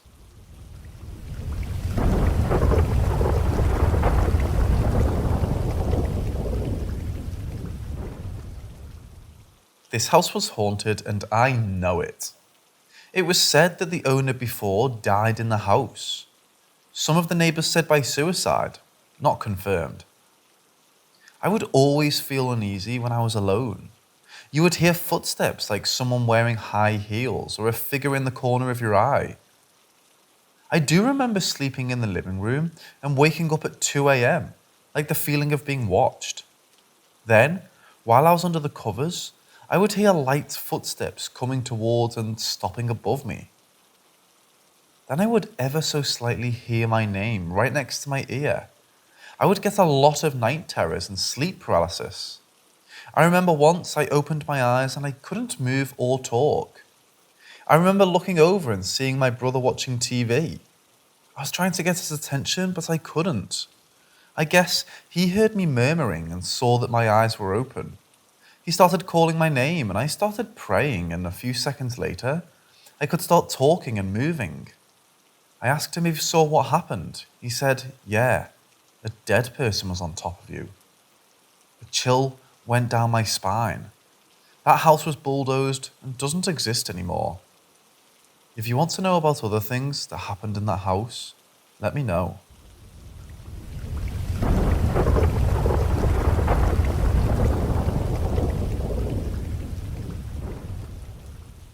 I used to work at this old plant building door frames and doors when I was 18. It was probably built in the early 1900s and was falling apart in some places. I worked from 4 p.m. to 2 a.m. My job was to build the frames and scrap whatever wood I didn't need. I would usually keep the scrap in a bag until the end of the night and then go throw it in a huge dumpster. My first few days, I felt unsettled because the dumpster was literally in the pitch black outside. This plant was in the middle of nowhere with no lights outside. Eventually, I got used to it. The bathroom was also a good 5 minutes away by walking from my workstation.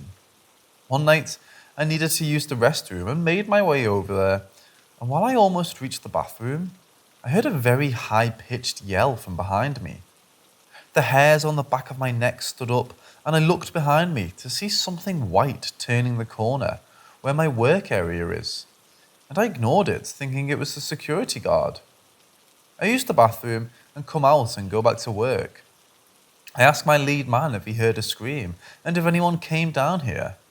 He gives me a strange stare and says no. When it's time for break, he calls me over and tells me to sit down at the table with him. It was around midnight at this point. He tells me not to get scared, but that this place has a strange vibe to it. That people claim to see and hear things all the time. Apparently, a little girl in the 1930s died in an accident there, and that people claim to see her and a black dog. Nobody knows what the black dog is there for. There is only one guy that says he saw the dog, but the dog disappeared when it turned into a corner. When I quit, I was so happy because that place gave me the creeps.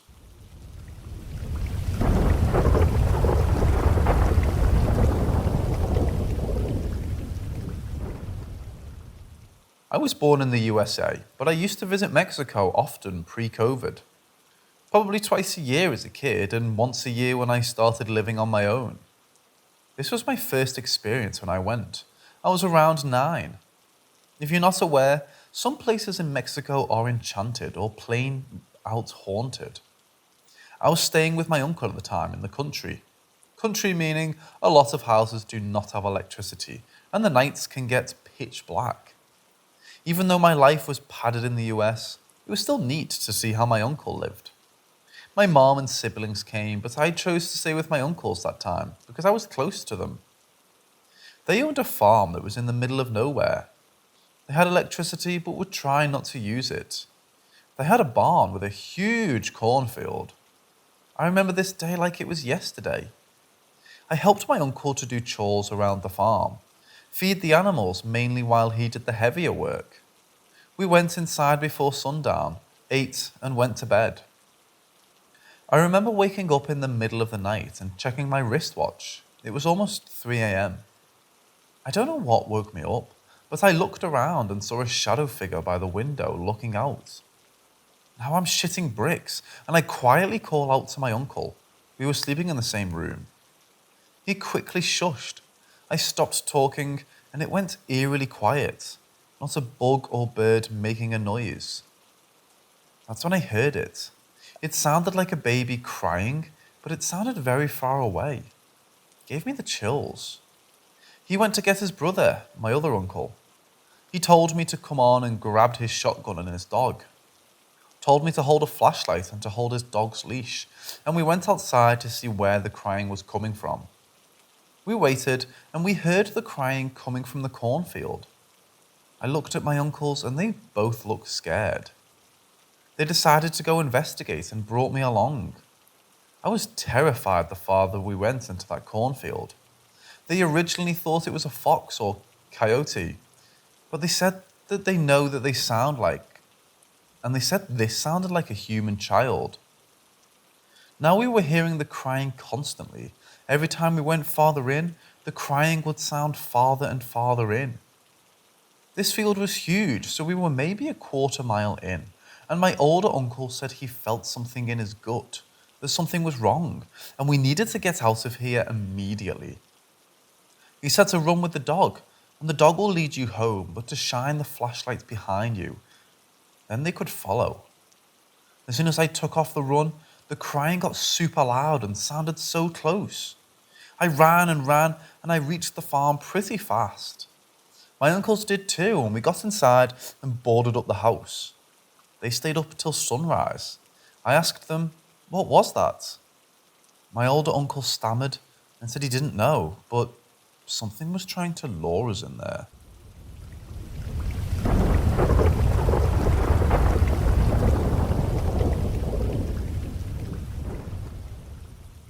My family decided to take a vacation in a zone near the coast in a big cottage. We came there with some friends to spend the weekend, and we were without any houses around and 4 or 5 kilometers away from the nearest town. When we first arrived and entered the house, I immediately felt a strange sensation from it. I thought it could be suggestion of being in a place that I didn't know, so I just ignored it. But then the night came, everything started to get strange. I slept in the same room as my sister, but she quickly fell asleep, so she didn't realize what was happening. When I was finally getting to sleep, I suddenly heard 3 hard knocks on the door, so I instantly get up from the bed and came near the door to see what was happening. I opened the door and there was nothing behind. I thought it could be our friends, so I sent them a text message saying that they should stop joking because we were trying to sleep. Anyways, I felt like they wouldn't stop there, so I waited close to the door until I heard another knock and tried to catch them in the act. And then I received a text message from one of my friends saying that they were in the upper room trying to sleep too, so they don't know what I was talking about. Anyways, I decided to stay near the door just in case they were lying, and suddenly another violent knock sounds again, so I immediately opened the door just to see that there was nothing there. Neither my friends nor anything else. In that moment, I knew something was happening in that house. I tried to sleep, but my head was trying to understand what was happening. The next day, I talked about this to my parents, and they said we could move to another room in the upper floor, but didn't really believe me. I was 14 at the time, so they just thought it was my imagination. Then the night came again, and I was ready. I thought that if something happened again, I'll wake up my sister so she can confirm that later. The hours passed and I was in the bed with a little light turned on. Then suddenly, I started to hear strong hits. But this time, they didn't come from the door. They came from the wardrobe next to us. So I immediately woke up my sister and she was terrified. The hits didn't stop, and the violence of them was so hard that the door from the wardrobe was moving, like something was trying to get out of there. I said that I would try to open it to see what was trapped inside, and my sister was begging me not to because she was absolutely in shock. But anyways, I open it, and in the same moment the sound stopped, making the room come back to complete silence. She decided to wake up our parents because she was afraid that this thing that was there would harm us somehow. It's an awful situation, and we never came back to that house again.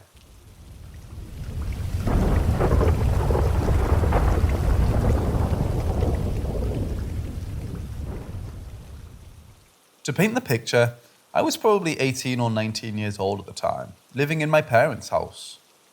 They have a modest home built in 1975 on a quaint suburban street in a somewhat historical small town of America in western New York State. I grew up there. My bedroom where I slept was on the second floor, along with all the other bedrooms of the house. Before going to sleep that night, I made my bed from freshly cleaned and dried sheets from the laundry. I'm somewhat particular, so I make it a point to fold and tuck everything in nicely, like in a hotel. I remember the night as just a routine evening, probably a weeknight, sometime in winter, I think. I went to bed at a sensible hour, 10ish perhaps. I wasn't ill, nor ate anything out of the ordinary as I recall. Don't believe I watched anything overly concerning or scary on TV that evening. I actually felt generally pretty content that night and was longing for a solid night's rest. I slept in a twin bed. It was against the wall to my left. The head of the bed was against the adjacent wall, where there was a window over my head. The window was shut closed as it was cold out. I had blinds on the window and they were closed. There was a nightstand to the right of my bed with a small lamp and digital clock on it. Outside of that, it was pitch black room and my door was closed. Now for the crazy part. Here goes. As I slept in my bed sound asleep, I was jarred awoke by the feeling of my comforter and sheets being tugged off my bed. I was sleeping on my left side facing the wall when this occurred. It started with small rhythmic tugs pulling the blankets away from my body to the right of the bed, away from the wall side. I didn't move my body at all while this was happening and remained completely still. Oddly, at the moment I didn't feel particularly scared so much, but more so thought to myself how incredibly strange this was. Honestly, I was just in awe. I immediately thought I must be sleepwalking. Well, obviously not walking, but half asleep, half awake, and was making this whole thing up in my mind. This may sound weird, but I felt the need to check, so I pinched my cheeks with my hands and wiggled my feet, just so I could acknowledge to myself it was indeed not me or my extremities. And this tugging was still occurring.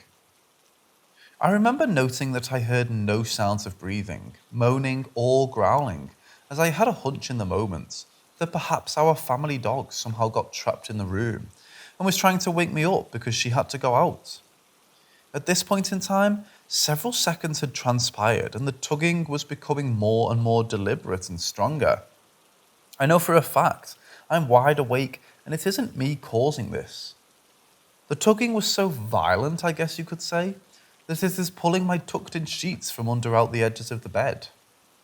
After about a solid 30 seconds of this, it stopped completely. There I sat, in a completely pitch-black room in silence on my left side, with a heavy comforter and sheets pulled off my bed and no longer on top of me. I didn't move for like 10 or 15 seconds. Then I finally mustered the courage to quickly turn to my right and flip on the lamp. Boom. Nothing. No dog.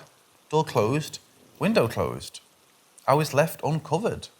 My blankets and sheets were strewn halfway across the room, with just a corner of the sheets still hanging onto the bed.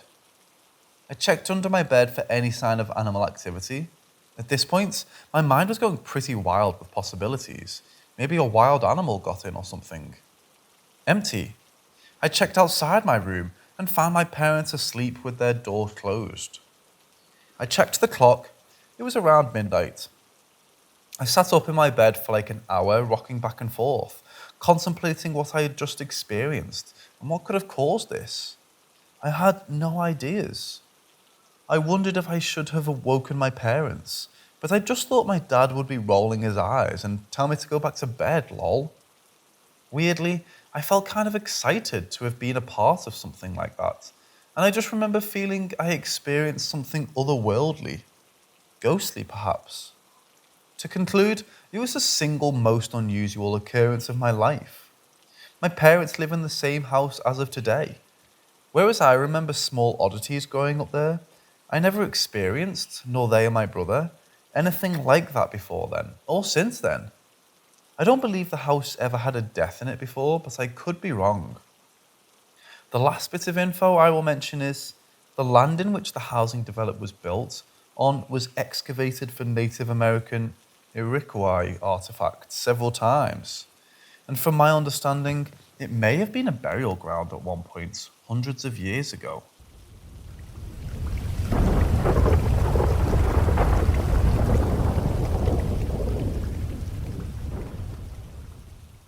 This happened to me when I was in middle school. I decided to join a peer church group in the hopes that I would make some friends. Instead of finding friends forever, I had experiences so frightening, I avoid both churches and church groups. Backstory. There was a church in the next town over that had a reputation for being haunted. My best friend told me stories about other people who had seen a squat, shadowy creature running around the church and jumping through closed doors. Coincidentally, this was the same church the peer group belonged to. It was a little nerve-wracking for me to hear, since I was going to be going to that church for a sleepover in 3 days' time. Ultimately, I decided that I would be cautious, armed with this information, and still go to the sleepover. This would be one of two terrifying experiences I would have there. Hide and go seek. Saturday comes and I ride out with the other kids that lived in town to this church. We had 2 chaperones, one young man and one young woman, which would be caring for us while we were there. They both sported casual attire, tennis shoes, jeans and t-shirt. This is important for what follows. After all of us had stowed our sleeping bags and belongings in the main hall, we gathered in a common area with a kitchenette attached by a hallway that led to the main hall of the church. After a little discussion, the chaperones decided to play a game of hide and seek inside the church complex. As I had already chosen my hiding place, I waited until everyone had scrambled off to find places to hide before I went to mine. In this common area, there were a set of 2 pews sitting against the back wall of the room. One of them had a piece of wide plywood leaning against it. To me, it was a perfect hiding place. I crawled underneath the pew with the plywood leaning against it and lined my back up with the back of the pew to keep from being seen from above. The plywood was wide enough that most of my body was hidden from view. However, I could still see the rest of the room and the kitchenette unimpeded. After about 5 minutes, the whole church fell silent and then slowly it got really quiet. I couldn't even hear the running refrigerator in the kitchenette anymore. I was so scared I held my breath, listening to the pregnant silence. Not long after, I saw from my hiding place a pair of shiny black cowboy boots silently walk in from the hallway that led to the main church hall. Barely breathing, I watched intently as the boots walked into the middle of the room, stop, and turn in the direction I was hiding. The boots walked right up to where I was, and whoever or whatever it was grabbed the plywood and leaned it back from the pew. The shadow of a slim head darkened the plywood as whoever it was peered down towards me. Abruptly, the shadow of the head turned back towards the hall, then back down at me, before putting the plywood slowly back in place. Then, the boots turned and walked away, disappeared into the side wall. Shortly after, everyone, including the chaperones, came back into the common area looking for me. Startling the group, I emerged from my hiding place. "I'm here," I said, faking a smile. I couldn't tell them what I saw. I knew in my heart they wouldn't believe me. As the chaperones discussed what to do next, I took the time to look down at their feet. Both of them were only wearing tennis shoes. I spent a sleepless night listening to the hard thump of leathery creak of cowboy boots walking back and forth in between the sleeping children, and even right past me as I hid in my sleeping bag. When the light of dawn came pouring in from the stained glass window, I jumped out of my sleeping bag and packed everything up as fast as I could, glad to be gone. Preacher. A few weeks had passed since the night of the black boots. I had decided not to leave the peer church group, figuring I would be safe if I didn't go to any other sleepovers at the church. I was mistaken. One day, I was invited to stay the night at the group leader's house and go the next day with her and her family to the Sunday sermon at the church. Despite some apprehension, I accepted the invite. After a wonderful Saturday night of country fried pork and gravy and a moonlight ride on horseback, Sunday morning arrived. It was time to go to church.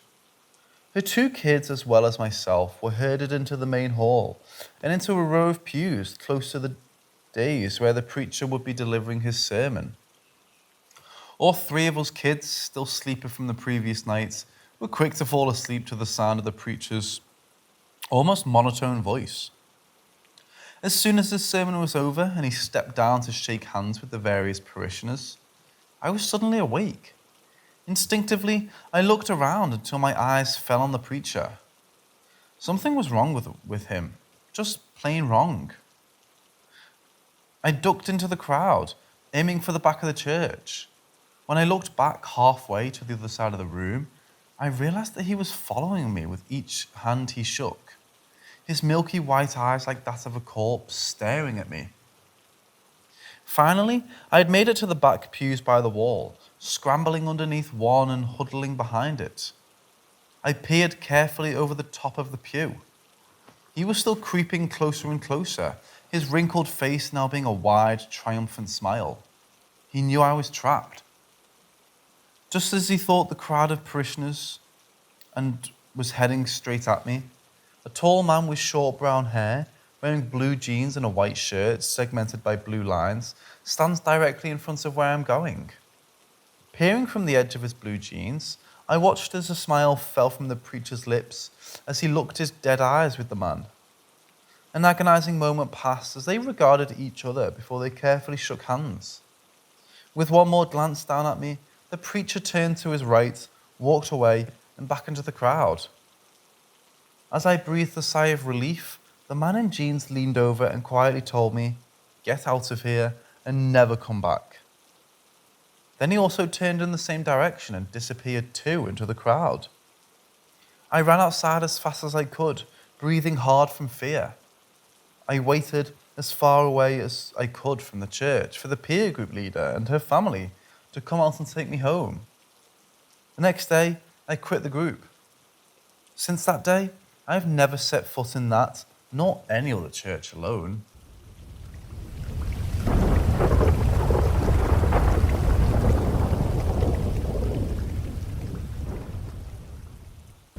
So I lived with my mother in a very old ex-Victorian bakery shop type stone house, detached in a very rural hamlet. We lived there for just over 2 years before moving to the town. It was a beautiful house with a lot of potential. One interesting detail is that it had a basement and a couple of cellar rooms. In my country, it's not common to have a proper cellar, let alone a basement. However, the landlord kept those separately locked up and wouldn't let us use them. The house was definitely haunted. I'm skeptic myself, but can only deny the evidence. Plus, even being skeptical, I still love anything to do with ghosts. Some examples. Odd noises coming from under the house at night. Okay, this could have been rats in the cellar. Myself and a friend witnessed a curtain move, almost like when a cat is behind one. The windows were closed and there were definitely no drafts.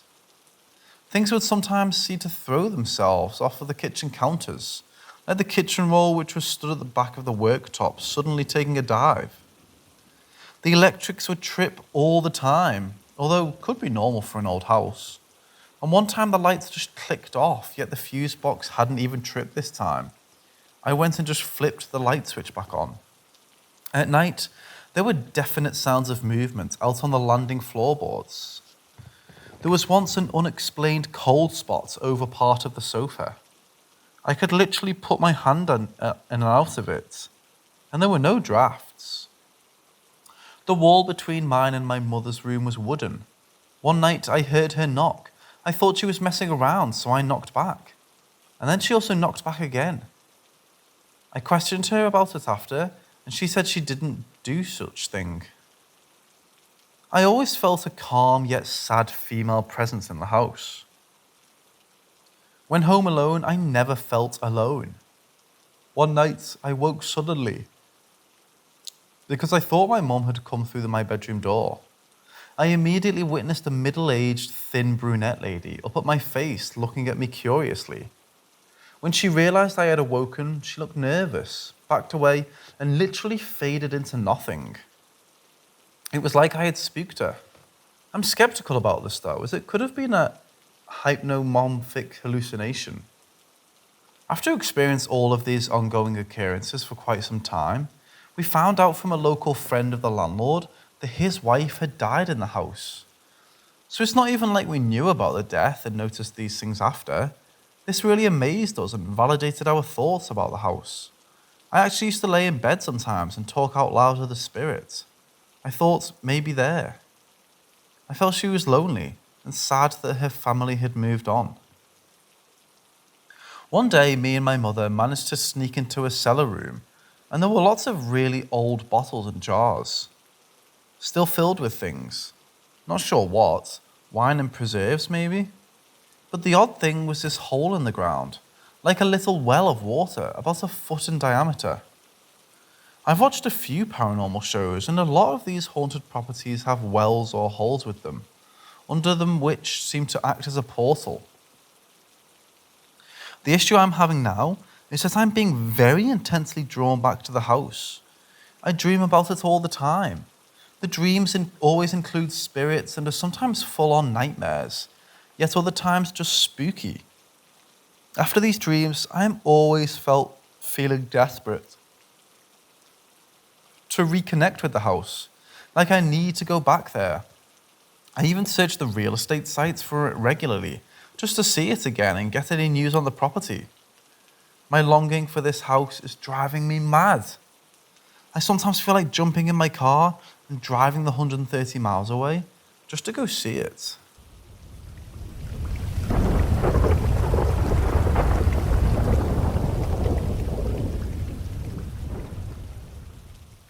I have a bit of experience with lucid dreaming. Not much, but a little. This time I seemed to go lucid, but something was very off. I thought I was awake. Wow, not realizing until writing this, but I don't know if I was awake or asleep. When I heard a rhythmic tapping of somebody's fingernails on the opposite side of the far wall of my room. Before being able to think much of it, I heard a baby's laughter and my body began to lift out of itself, and I was floating above my bed. I didn't think much of it at first because I thought I was just going lucid and trying to stay calm. But then I realised this wasn't like a lucid dream I've had before, because this time I wasn't the one in control. It brought me to the foot of my bed. My body, still floating, began to spin. It got faster and faster, and I had a weird way of knowing it was something controlling me and that it was about to drop me. And when it did, I dropped to the floor and got put back in my body in my bed. I began trying to scream, but couldn't. The experience was similar to a dream I had when I was younger, where this black entity, in some weird way female, followed me around until coming face to face with it as I tried to scream at the top of my lungs. It took my breath away and I couldn't make the slightest noise. But this more recent dream was different because I couldn't move my body and I was in the real world in my bed, as opposed to being in the dream world I was in my dream when I was younger. Also, this time, the entity wouldn't reveal itself. Does anyone have an idea what this thing could have been? Or should I not go looking? This dream, or whatever it was, took place roughly a year ago. Side notes, Baker 4 and Frank Ocean's cover of Moon River are both very inspiring.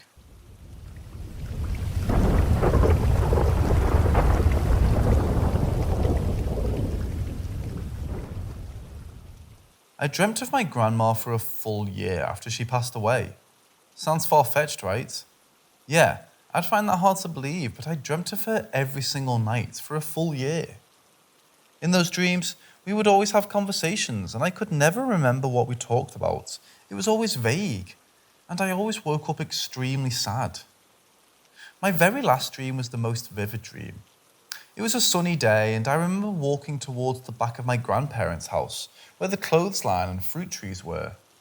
Before reaching the back, I passed by our cabin on the property and walked through a narrow walkway that opens up in the backyard. I remember seeing my auntie as I walked up to her. She nodded and her head like, "Look ahead." Right there in the middle of the backyard was my grandma, sitting with her legs folded, sewing. Just how I would always find her coming home from school. Anyways, I also noticed how incredibly bright and sunny it was. I could actually feel the warmth all around me, and it was so bright, blindingly bright. And another thing, she was surrounded by the most beautiful garden I had ever seen.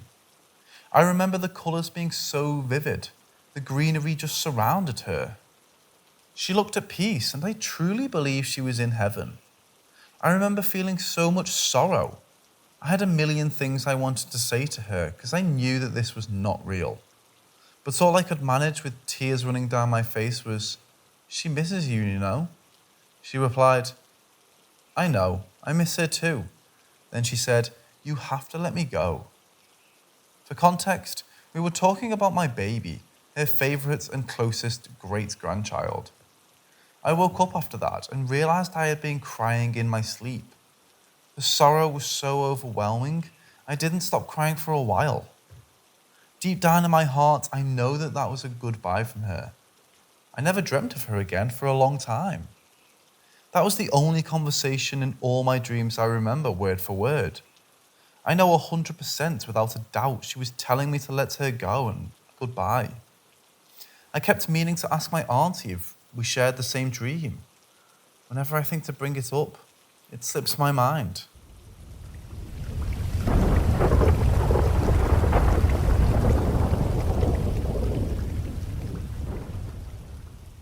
So when I was around 2, me, my mum, my dad, my older sister and older brother lived in an apartment a couple streets down from where I live now. Me and my brother were around the same age since I was only 9 months younger than him. And we both shared a room. My mum told me recently about some experiences she had in that apartment. I'll list off a few she told me. The cabinets, all of them in the kitchen, would fling open at night when everyone was asleep. The only reason she ever knew about this was because my sister told her we would hear walking going up and down the stairs. And by the rooms at night, for some reason, the entity seemed to love going around making a mess. I'm calling it an entity because spirits is more like a living thing before. And this thing was demonic. This thing was bad. and I truly believe it's somehow managed to follow us to where we live now. My mom told me she got a Bible. We still have that Bible to this day. We're not a religious family, so it was bad when my mom was gifted a Bible. And she got it from a friend because she was telling them about this thing in the apartments. And she was reading it one night when my dad was asleep because she was afraid. Then she heard the stomping of feet coming closer and closer. Like if this thing knew she was reading, it was going to stop her from doing it. She closed the book and put it down, scared out of her mind. She would tell me that I would run into her room afraid, same as my brother. I'm pretty sure my younger brother also lived there for a few months, and he would scream and cry at night from seeing or hearing something that my mom or dad couldn't see. The last thing I know of that apartment is one that scared my dad so bad that he completely erased it from his mind. So this happened on the day we were moving out our stuff. And in a moving van, getting ready to leave my mom, my sister, and my siblings. We're outside waiting for my dad to come out with the last thing. And my mom swear she saw a big shadowing figure behind my dad as he was walking out. But my dad looked puzzled behind him. When my mom said there's something behind him, he turned and froze in place. So scared he couldn't move, giving off such a demonic energy. He was scared, he was afraid. And my dad usually doesn't get afraid, so that freaked him out bad. I feel like it managed to attach itself to one of us, because I do see big shadowy figures every once in a while.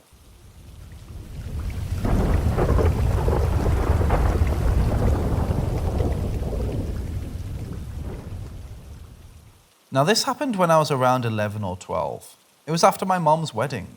Me and my younger siblings were taken to my friend's house to stay the night, because a wedding with children after hours did not mix. And I remember being in the basement because it was big enough for all of us there, with a TV and couches, and a bed near an old bar they didn't use anymore. So there was me, my friend, my 2 younger siblings, and my older brother. We played on the PS3 until like 1 a.m. after we all went to bed. Now that's out of the way, let's get to the weird parts. So I slept on the biggest couch. Another bed was taken down from upstairs, so it was in the middle between the 2 couches and another bed. My siblings were on the beds and my friend was on the other couch, so she was right beside my head. I woke up to a creaking of a door slowly opening. There was a toy room behind the couch I was sleeping on, and the light was coming through from outside because it was early morning. I sat up and looked to the back of the room behind the bar. There was a door there that led to the boiler room, if that's what it's called. There was a fridge there, but it was pitch dark, even though there was a window with no curtains anyway. I couldn't see anything, so I grabbed my glasses off the floor. I put them on so I could see better, and there I saw it. I swear my blood ran cold coming out of that room. I could see a grey hand reaching out and then another. And the face came out after it all. I could see were blank black eyes staring ahead. The thing crawled on all fours. I could hear it scraping against the floor. It was skinny and long. I was frozen on that couch. It hid behind the bar and I could see it peeking from the side, looking at me. There was also a fish tank in the middle of the bar, so I can see the outline of the thing behind it. I was too afraid to yell as it stalked around and got closer to the couch I was on. It walked between the bed and the couch, looking at me, still not blinking. It made no noise, but it's scraping against the floor. Just then, my friend moved in her sleep, and this thing's head moved so quickly to look at her, it started going towards her instead. It took 2 steps away and was reaching for her head. Its weirdly pointed fingers got closer to her face. At this point, I was finally able to get the courage to move. I screamed so loud. It moved to look at me, and then found myself bolting up on the couch, sight blurry and confused. I rushed to get my glasses. I found them under the couch. I put them on and I frantically looked at the door to see wide open. My friend awoke to me yelling and looked at me weird and asked what was wrong. I told her this thing was after her. It was about to touch her, but it's not there anymore. But the door is open. I started to cry. I got my things leaving, my siblings behind, I left. I never really told anyone this but her. Just recently, like a year ago, I went to her house again. I still went there, and her mom recently told me that she told her about what happened. So she got a medium to come in and look at the house. And the medium told her that something bad was in the back room, so she was going to get rid of it. Now, I was shocked because at first I thought some kind of weird dream. But I don't know, take it as you will. I have no idea what went on. I still hate going down in that basement. I always get such a weird feeling.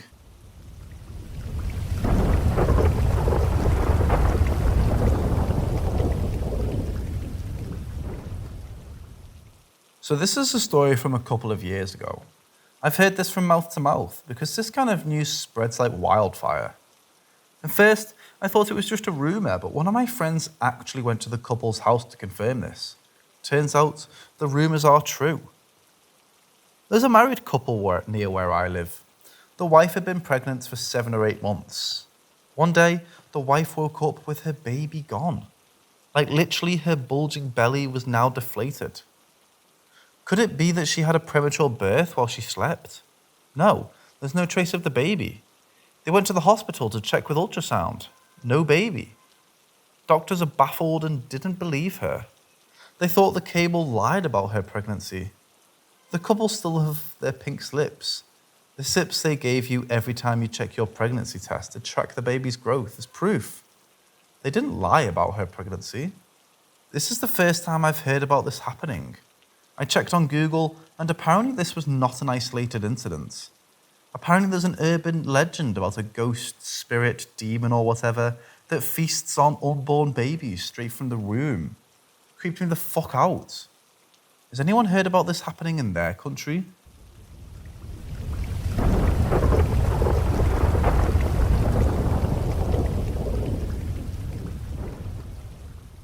So, I got back home from school to find the front door was locked.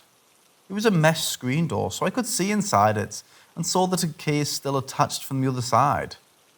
So the way our door works is that the keys can only be attached on one side at a time.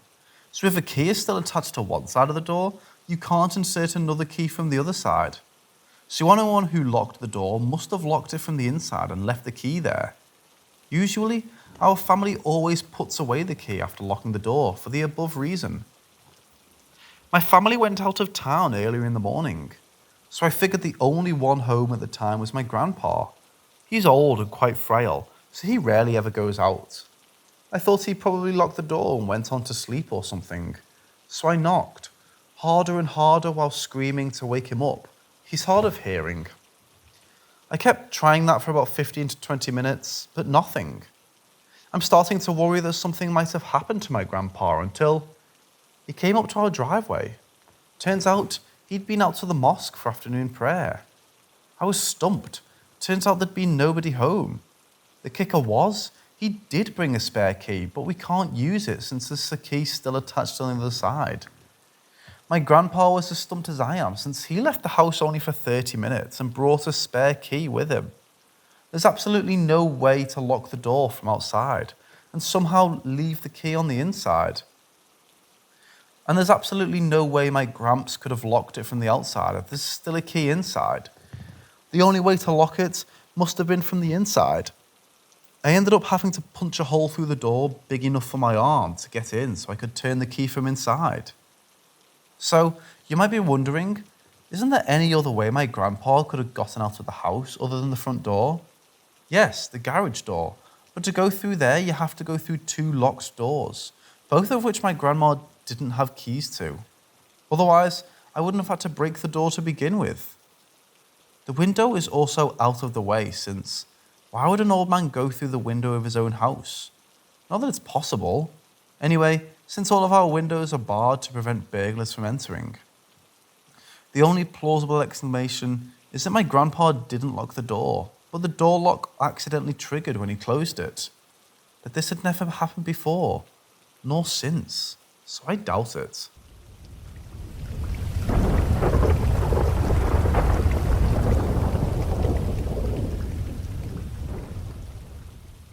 First off, I just want to state that this story is 100% true. Whether it was paranormal or not, it was terrifying for me. If I had any way to prove it to you, I would, but my words is all I have. So whether you believe it or not is up to you. I've since asked my little brother, the person involved, if he remembers, but he was very young at the time, and while he believes the story, he can't remember it happening. So here it goes. This paragraph is going to act as a backstory and shed some light on the event. I've always been huge into the paranormal.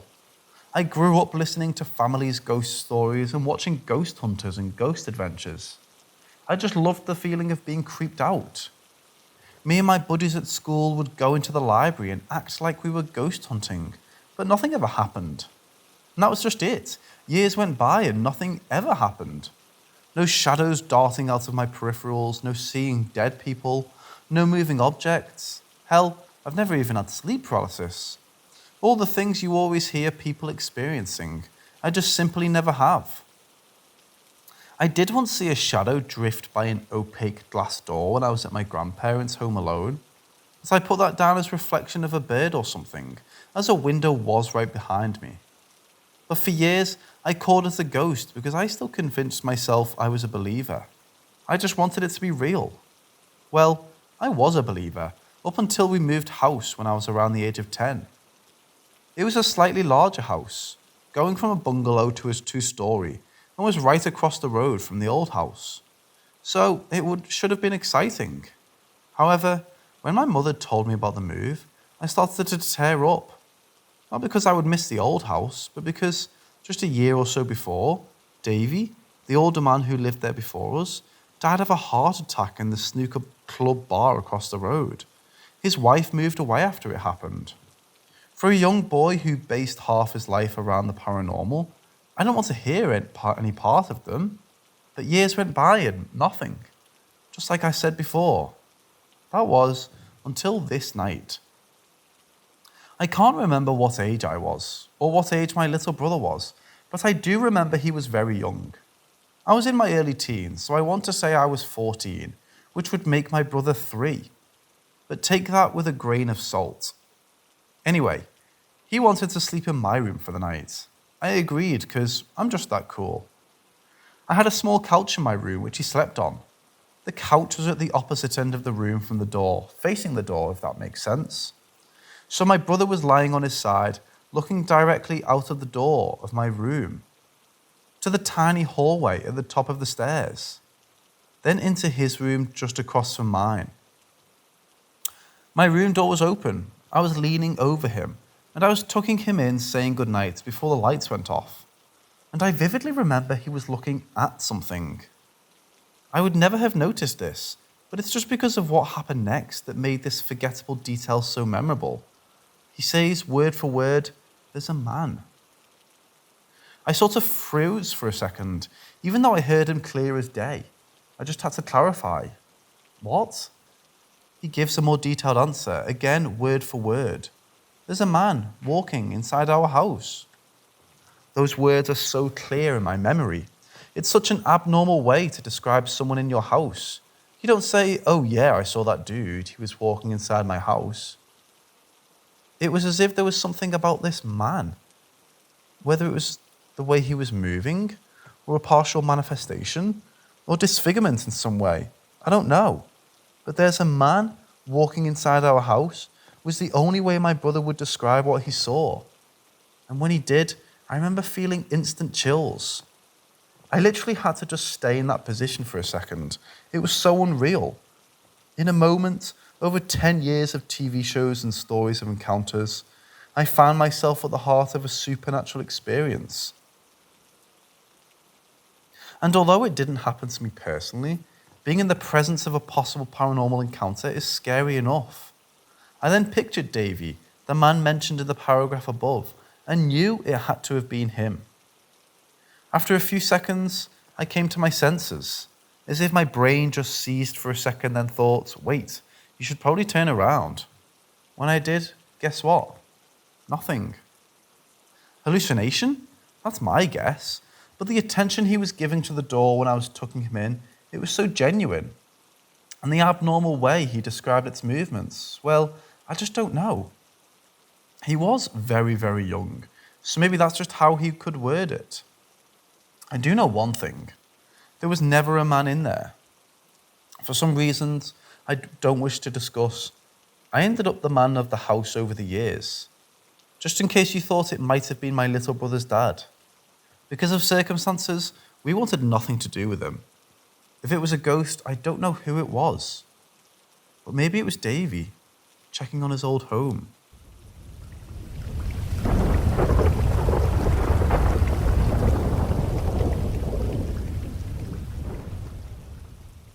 I live 20 plus miles outside of town in western part of Wyoming, in known old Indian territory. We find a lot of old pottery and a lot of other things. We only touched one when we first moved to the house, but nothing else. And if we do dig a small clay shard up, we put it back after we're done or relocate it. 2 nights ago, during a howling 40 plus windstorm, normal for this time of year, we heard a super loud woman right by our room outside, also where our 1-year-old sleeps. It scared us, because this has never happened before. I don't think Wens would actually try to call and lure someone with this many other houses around in a subdivision. I knew they lived around here, because this area was taken from them for a typical American thing, oil. And when it dried up, land came for sale, and about 100 years later, here we are. Anyways, we did what you're not supposed to do. My hubby grabbed his gun, turned to the panic on all 3 of our vehicles, and walked outside the perimeter of the house. Nothing, no wind, not even a breeze, no crickets. It was chilly, smoke was gone. We checked on Lily every 5 minutes, almost to make us sure she was okay. My mother-in-law gave us some of her mother's old native stones to put under the bed and in her windows and along the doorway with sage if we needed it. Yesterday night, we then heard baby cries. Like, parents, when your child gets sleep fussy because they're not finding a comfy spot.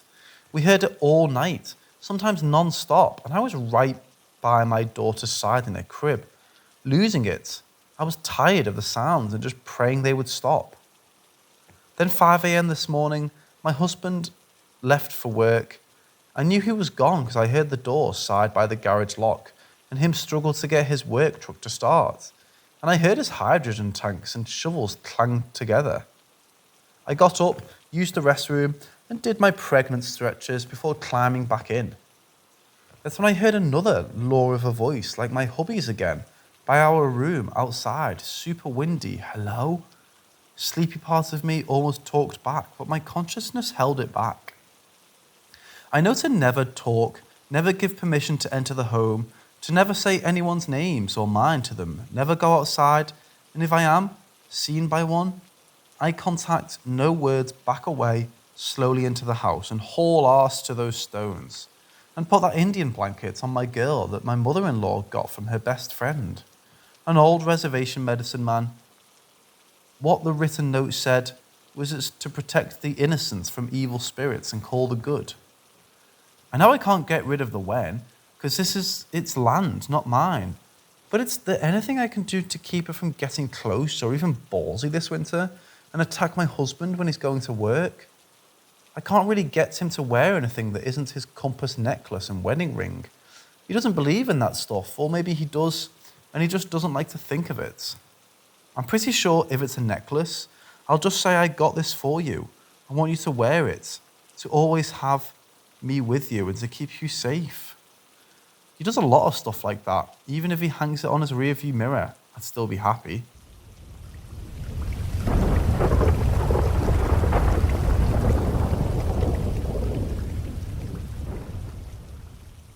I work at this camp in rural Alabama. My friend and I had just finished our shift, which ended at 8, and I needed to use the bathroom, so we went to the dorms. The building always seemed creepy to me. The best way I can describe it is it gives off really bad vibes, especially the right side. The first thing I see when I walk in is a creepy red light to the left, so I went right instead. I went into a room and shut the door. I I tried locking it, but it wouldn't turn all the way. I didn't want to keep messing with it, so I just left it alone and went into the bathroom. Everything was fine for a few minutes, until the lights started flickering. Immediately, I was trying to finish up as fast as I could and get out of there. Then they shut off completely. I'm freaking out at this point, and I text my friend to tell him what's going on. He texts me back and says that someone is standing at the door to the main room staring at him. This makes me think that he's messing with me, and I tell him to knock it off as it's not funny. But he's sending me pictures and videos of the building to show me he's not messing around. I get out of the bathroom and go up the door to try and lock it again. I turned it as hard as I could before it finally went all the way. After this, I start hearing loud banging coming from the main room. Wouldn't have been other staff because everyone had gone home at this point, and there were no campers in the dorms at the time. I tell my friend to send more pictures to prove he's still in my car, and he does. Now I'm crying because I'm too scared to leave the room, and I just want to go home. I beg him to come inside and get me so I won't be in there alone. Eventually, we make it out to my car and I drive out there as quickly as I can. I tell him about the banging and he tells me the person he saw in the window had walked into the kitchen, and that's probably where the noise was coming from. He said that the person he saw might have been the Nauvoo girl. He says that everyone here knows about her, but doesn't remember what's happened to her. I try Googling it, but the only thing that comes up is a parody Twitter account. After tonight, I'm never going in that building again.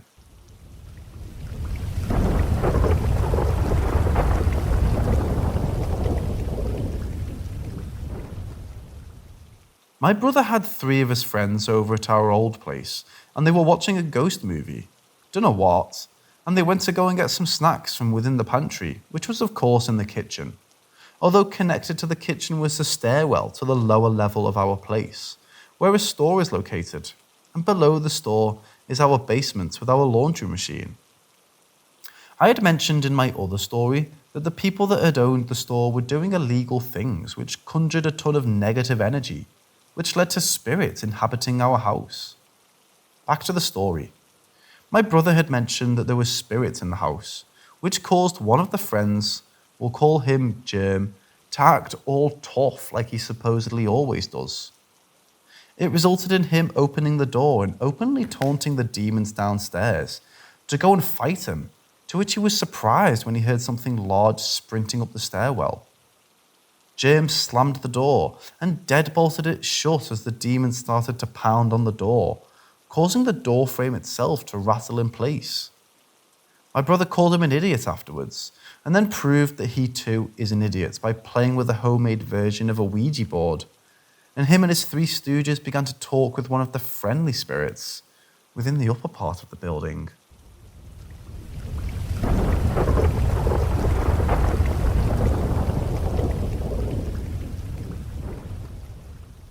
During 1975 to 1977, Prime Minister Indira Gandhi had a state of emergency declared across India, which allowed civil liberties to be suspended and the press censored. Hence, authentic news was hard to come by. My grandfather, who lived in Patna, Bihar during that time, rebelled and started an underground newspaper along with like-minded people. This helped him keep up with the news that the government would usually censor. Thankfully, he and his colleagues were never caught.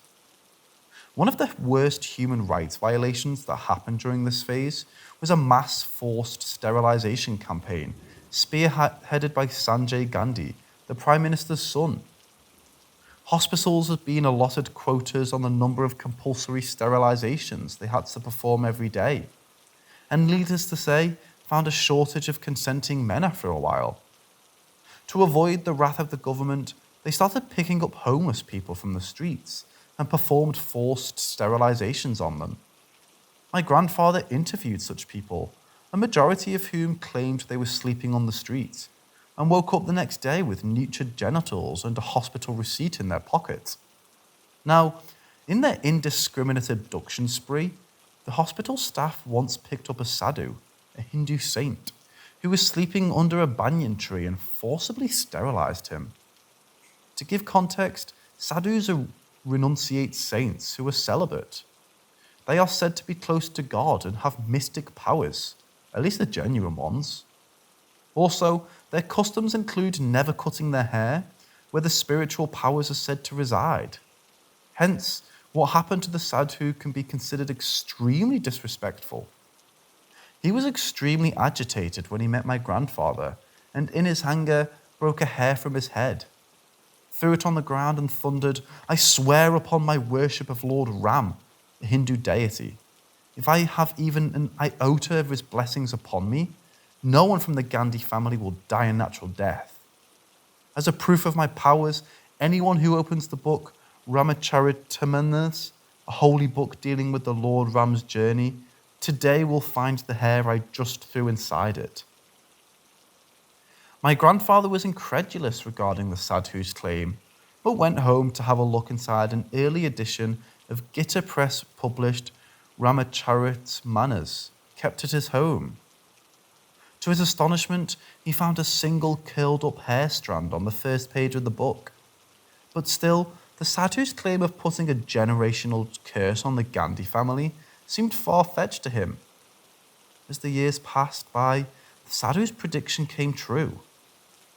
On 23rd of June 1980, Sanjay Gandhi was flying a new aircraft of the Delhi Flying Club and, while performing an aerobatic maneuver over his office, lost control and died instantly from the crash. On 31st of October 1984, two of Indira Gandhi's bodyguards shot her with their service weapons in the garden of their Prime Minister's residence and assassinated her. On 21st of May 1991, Rajiv Gandhi, Indira's younger son, was assassinated by LTTE, a militant organisation, through a suicide bombing attack.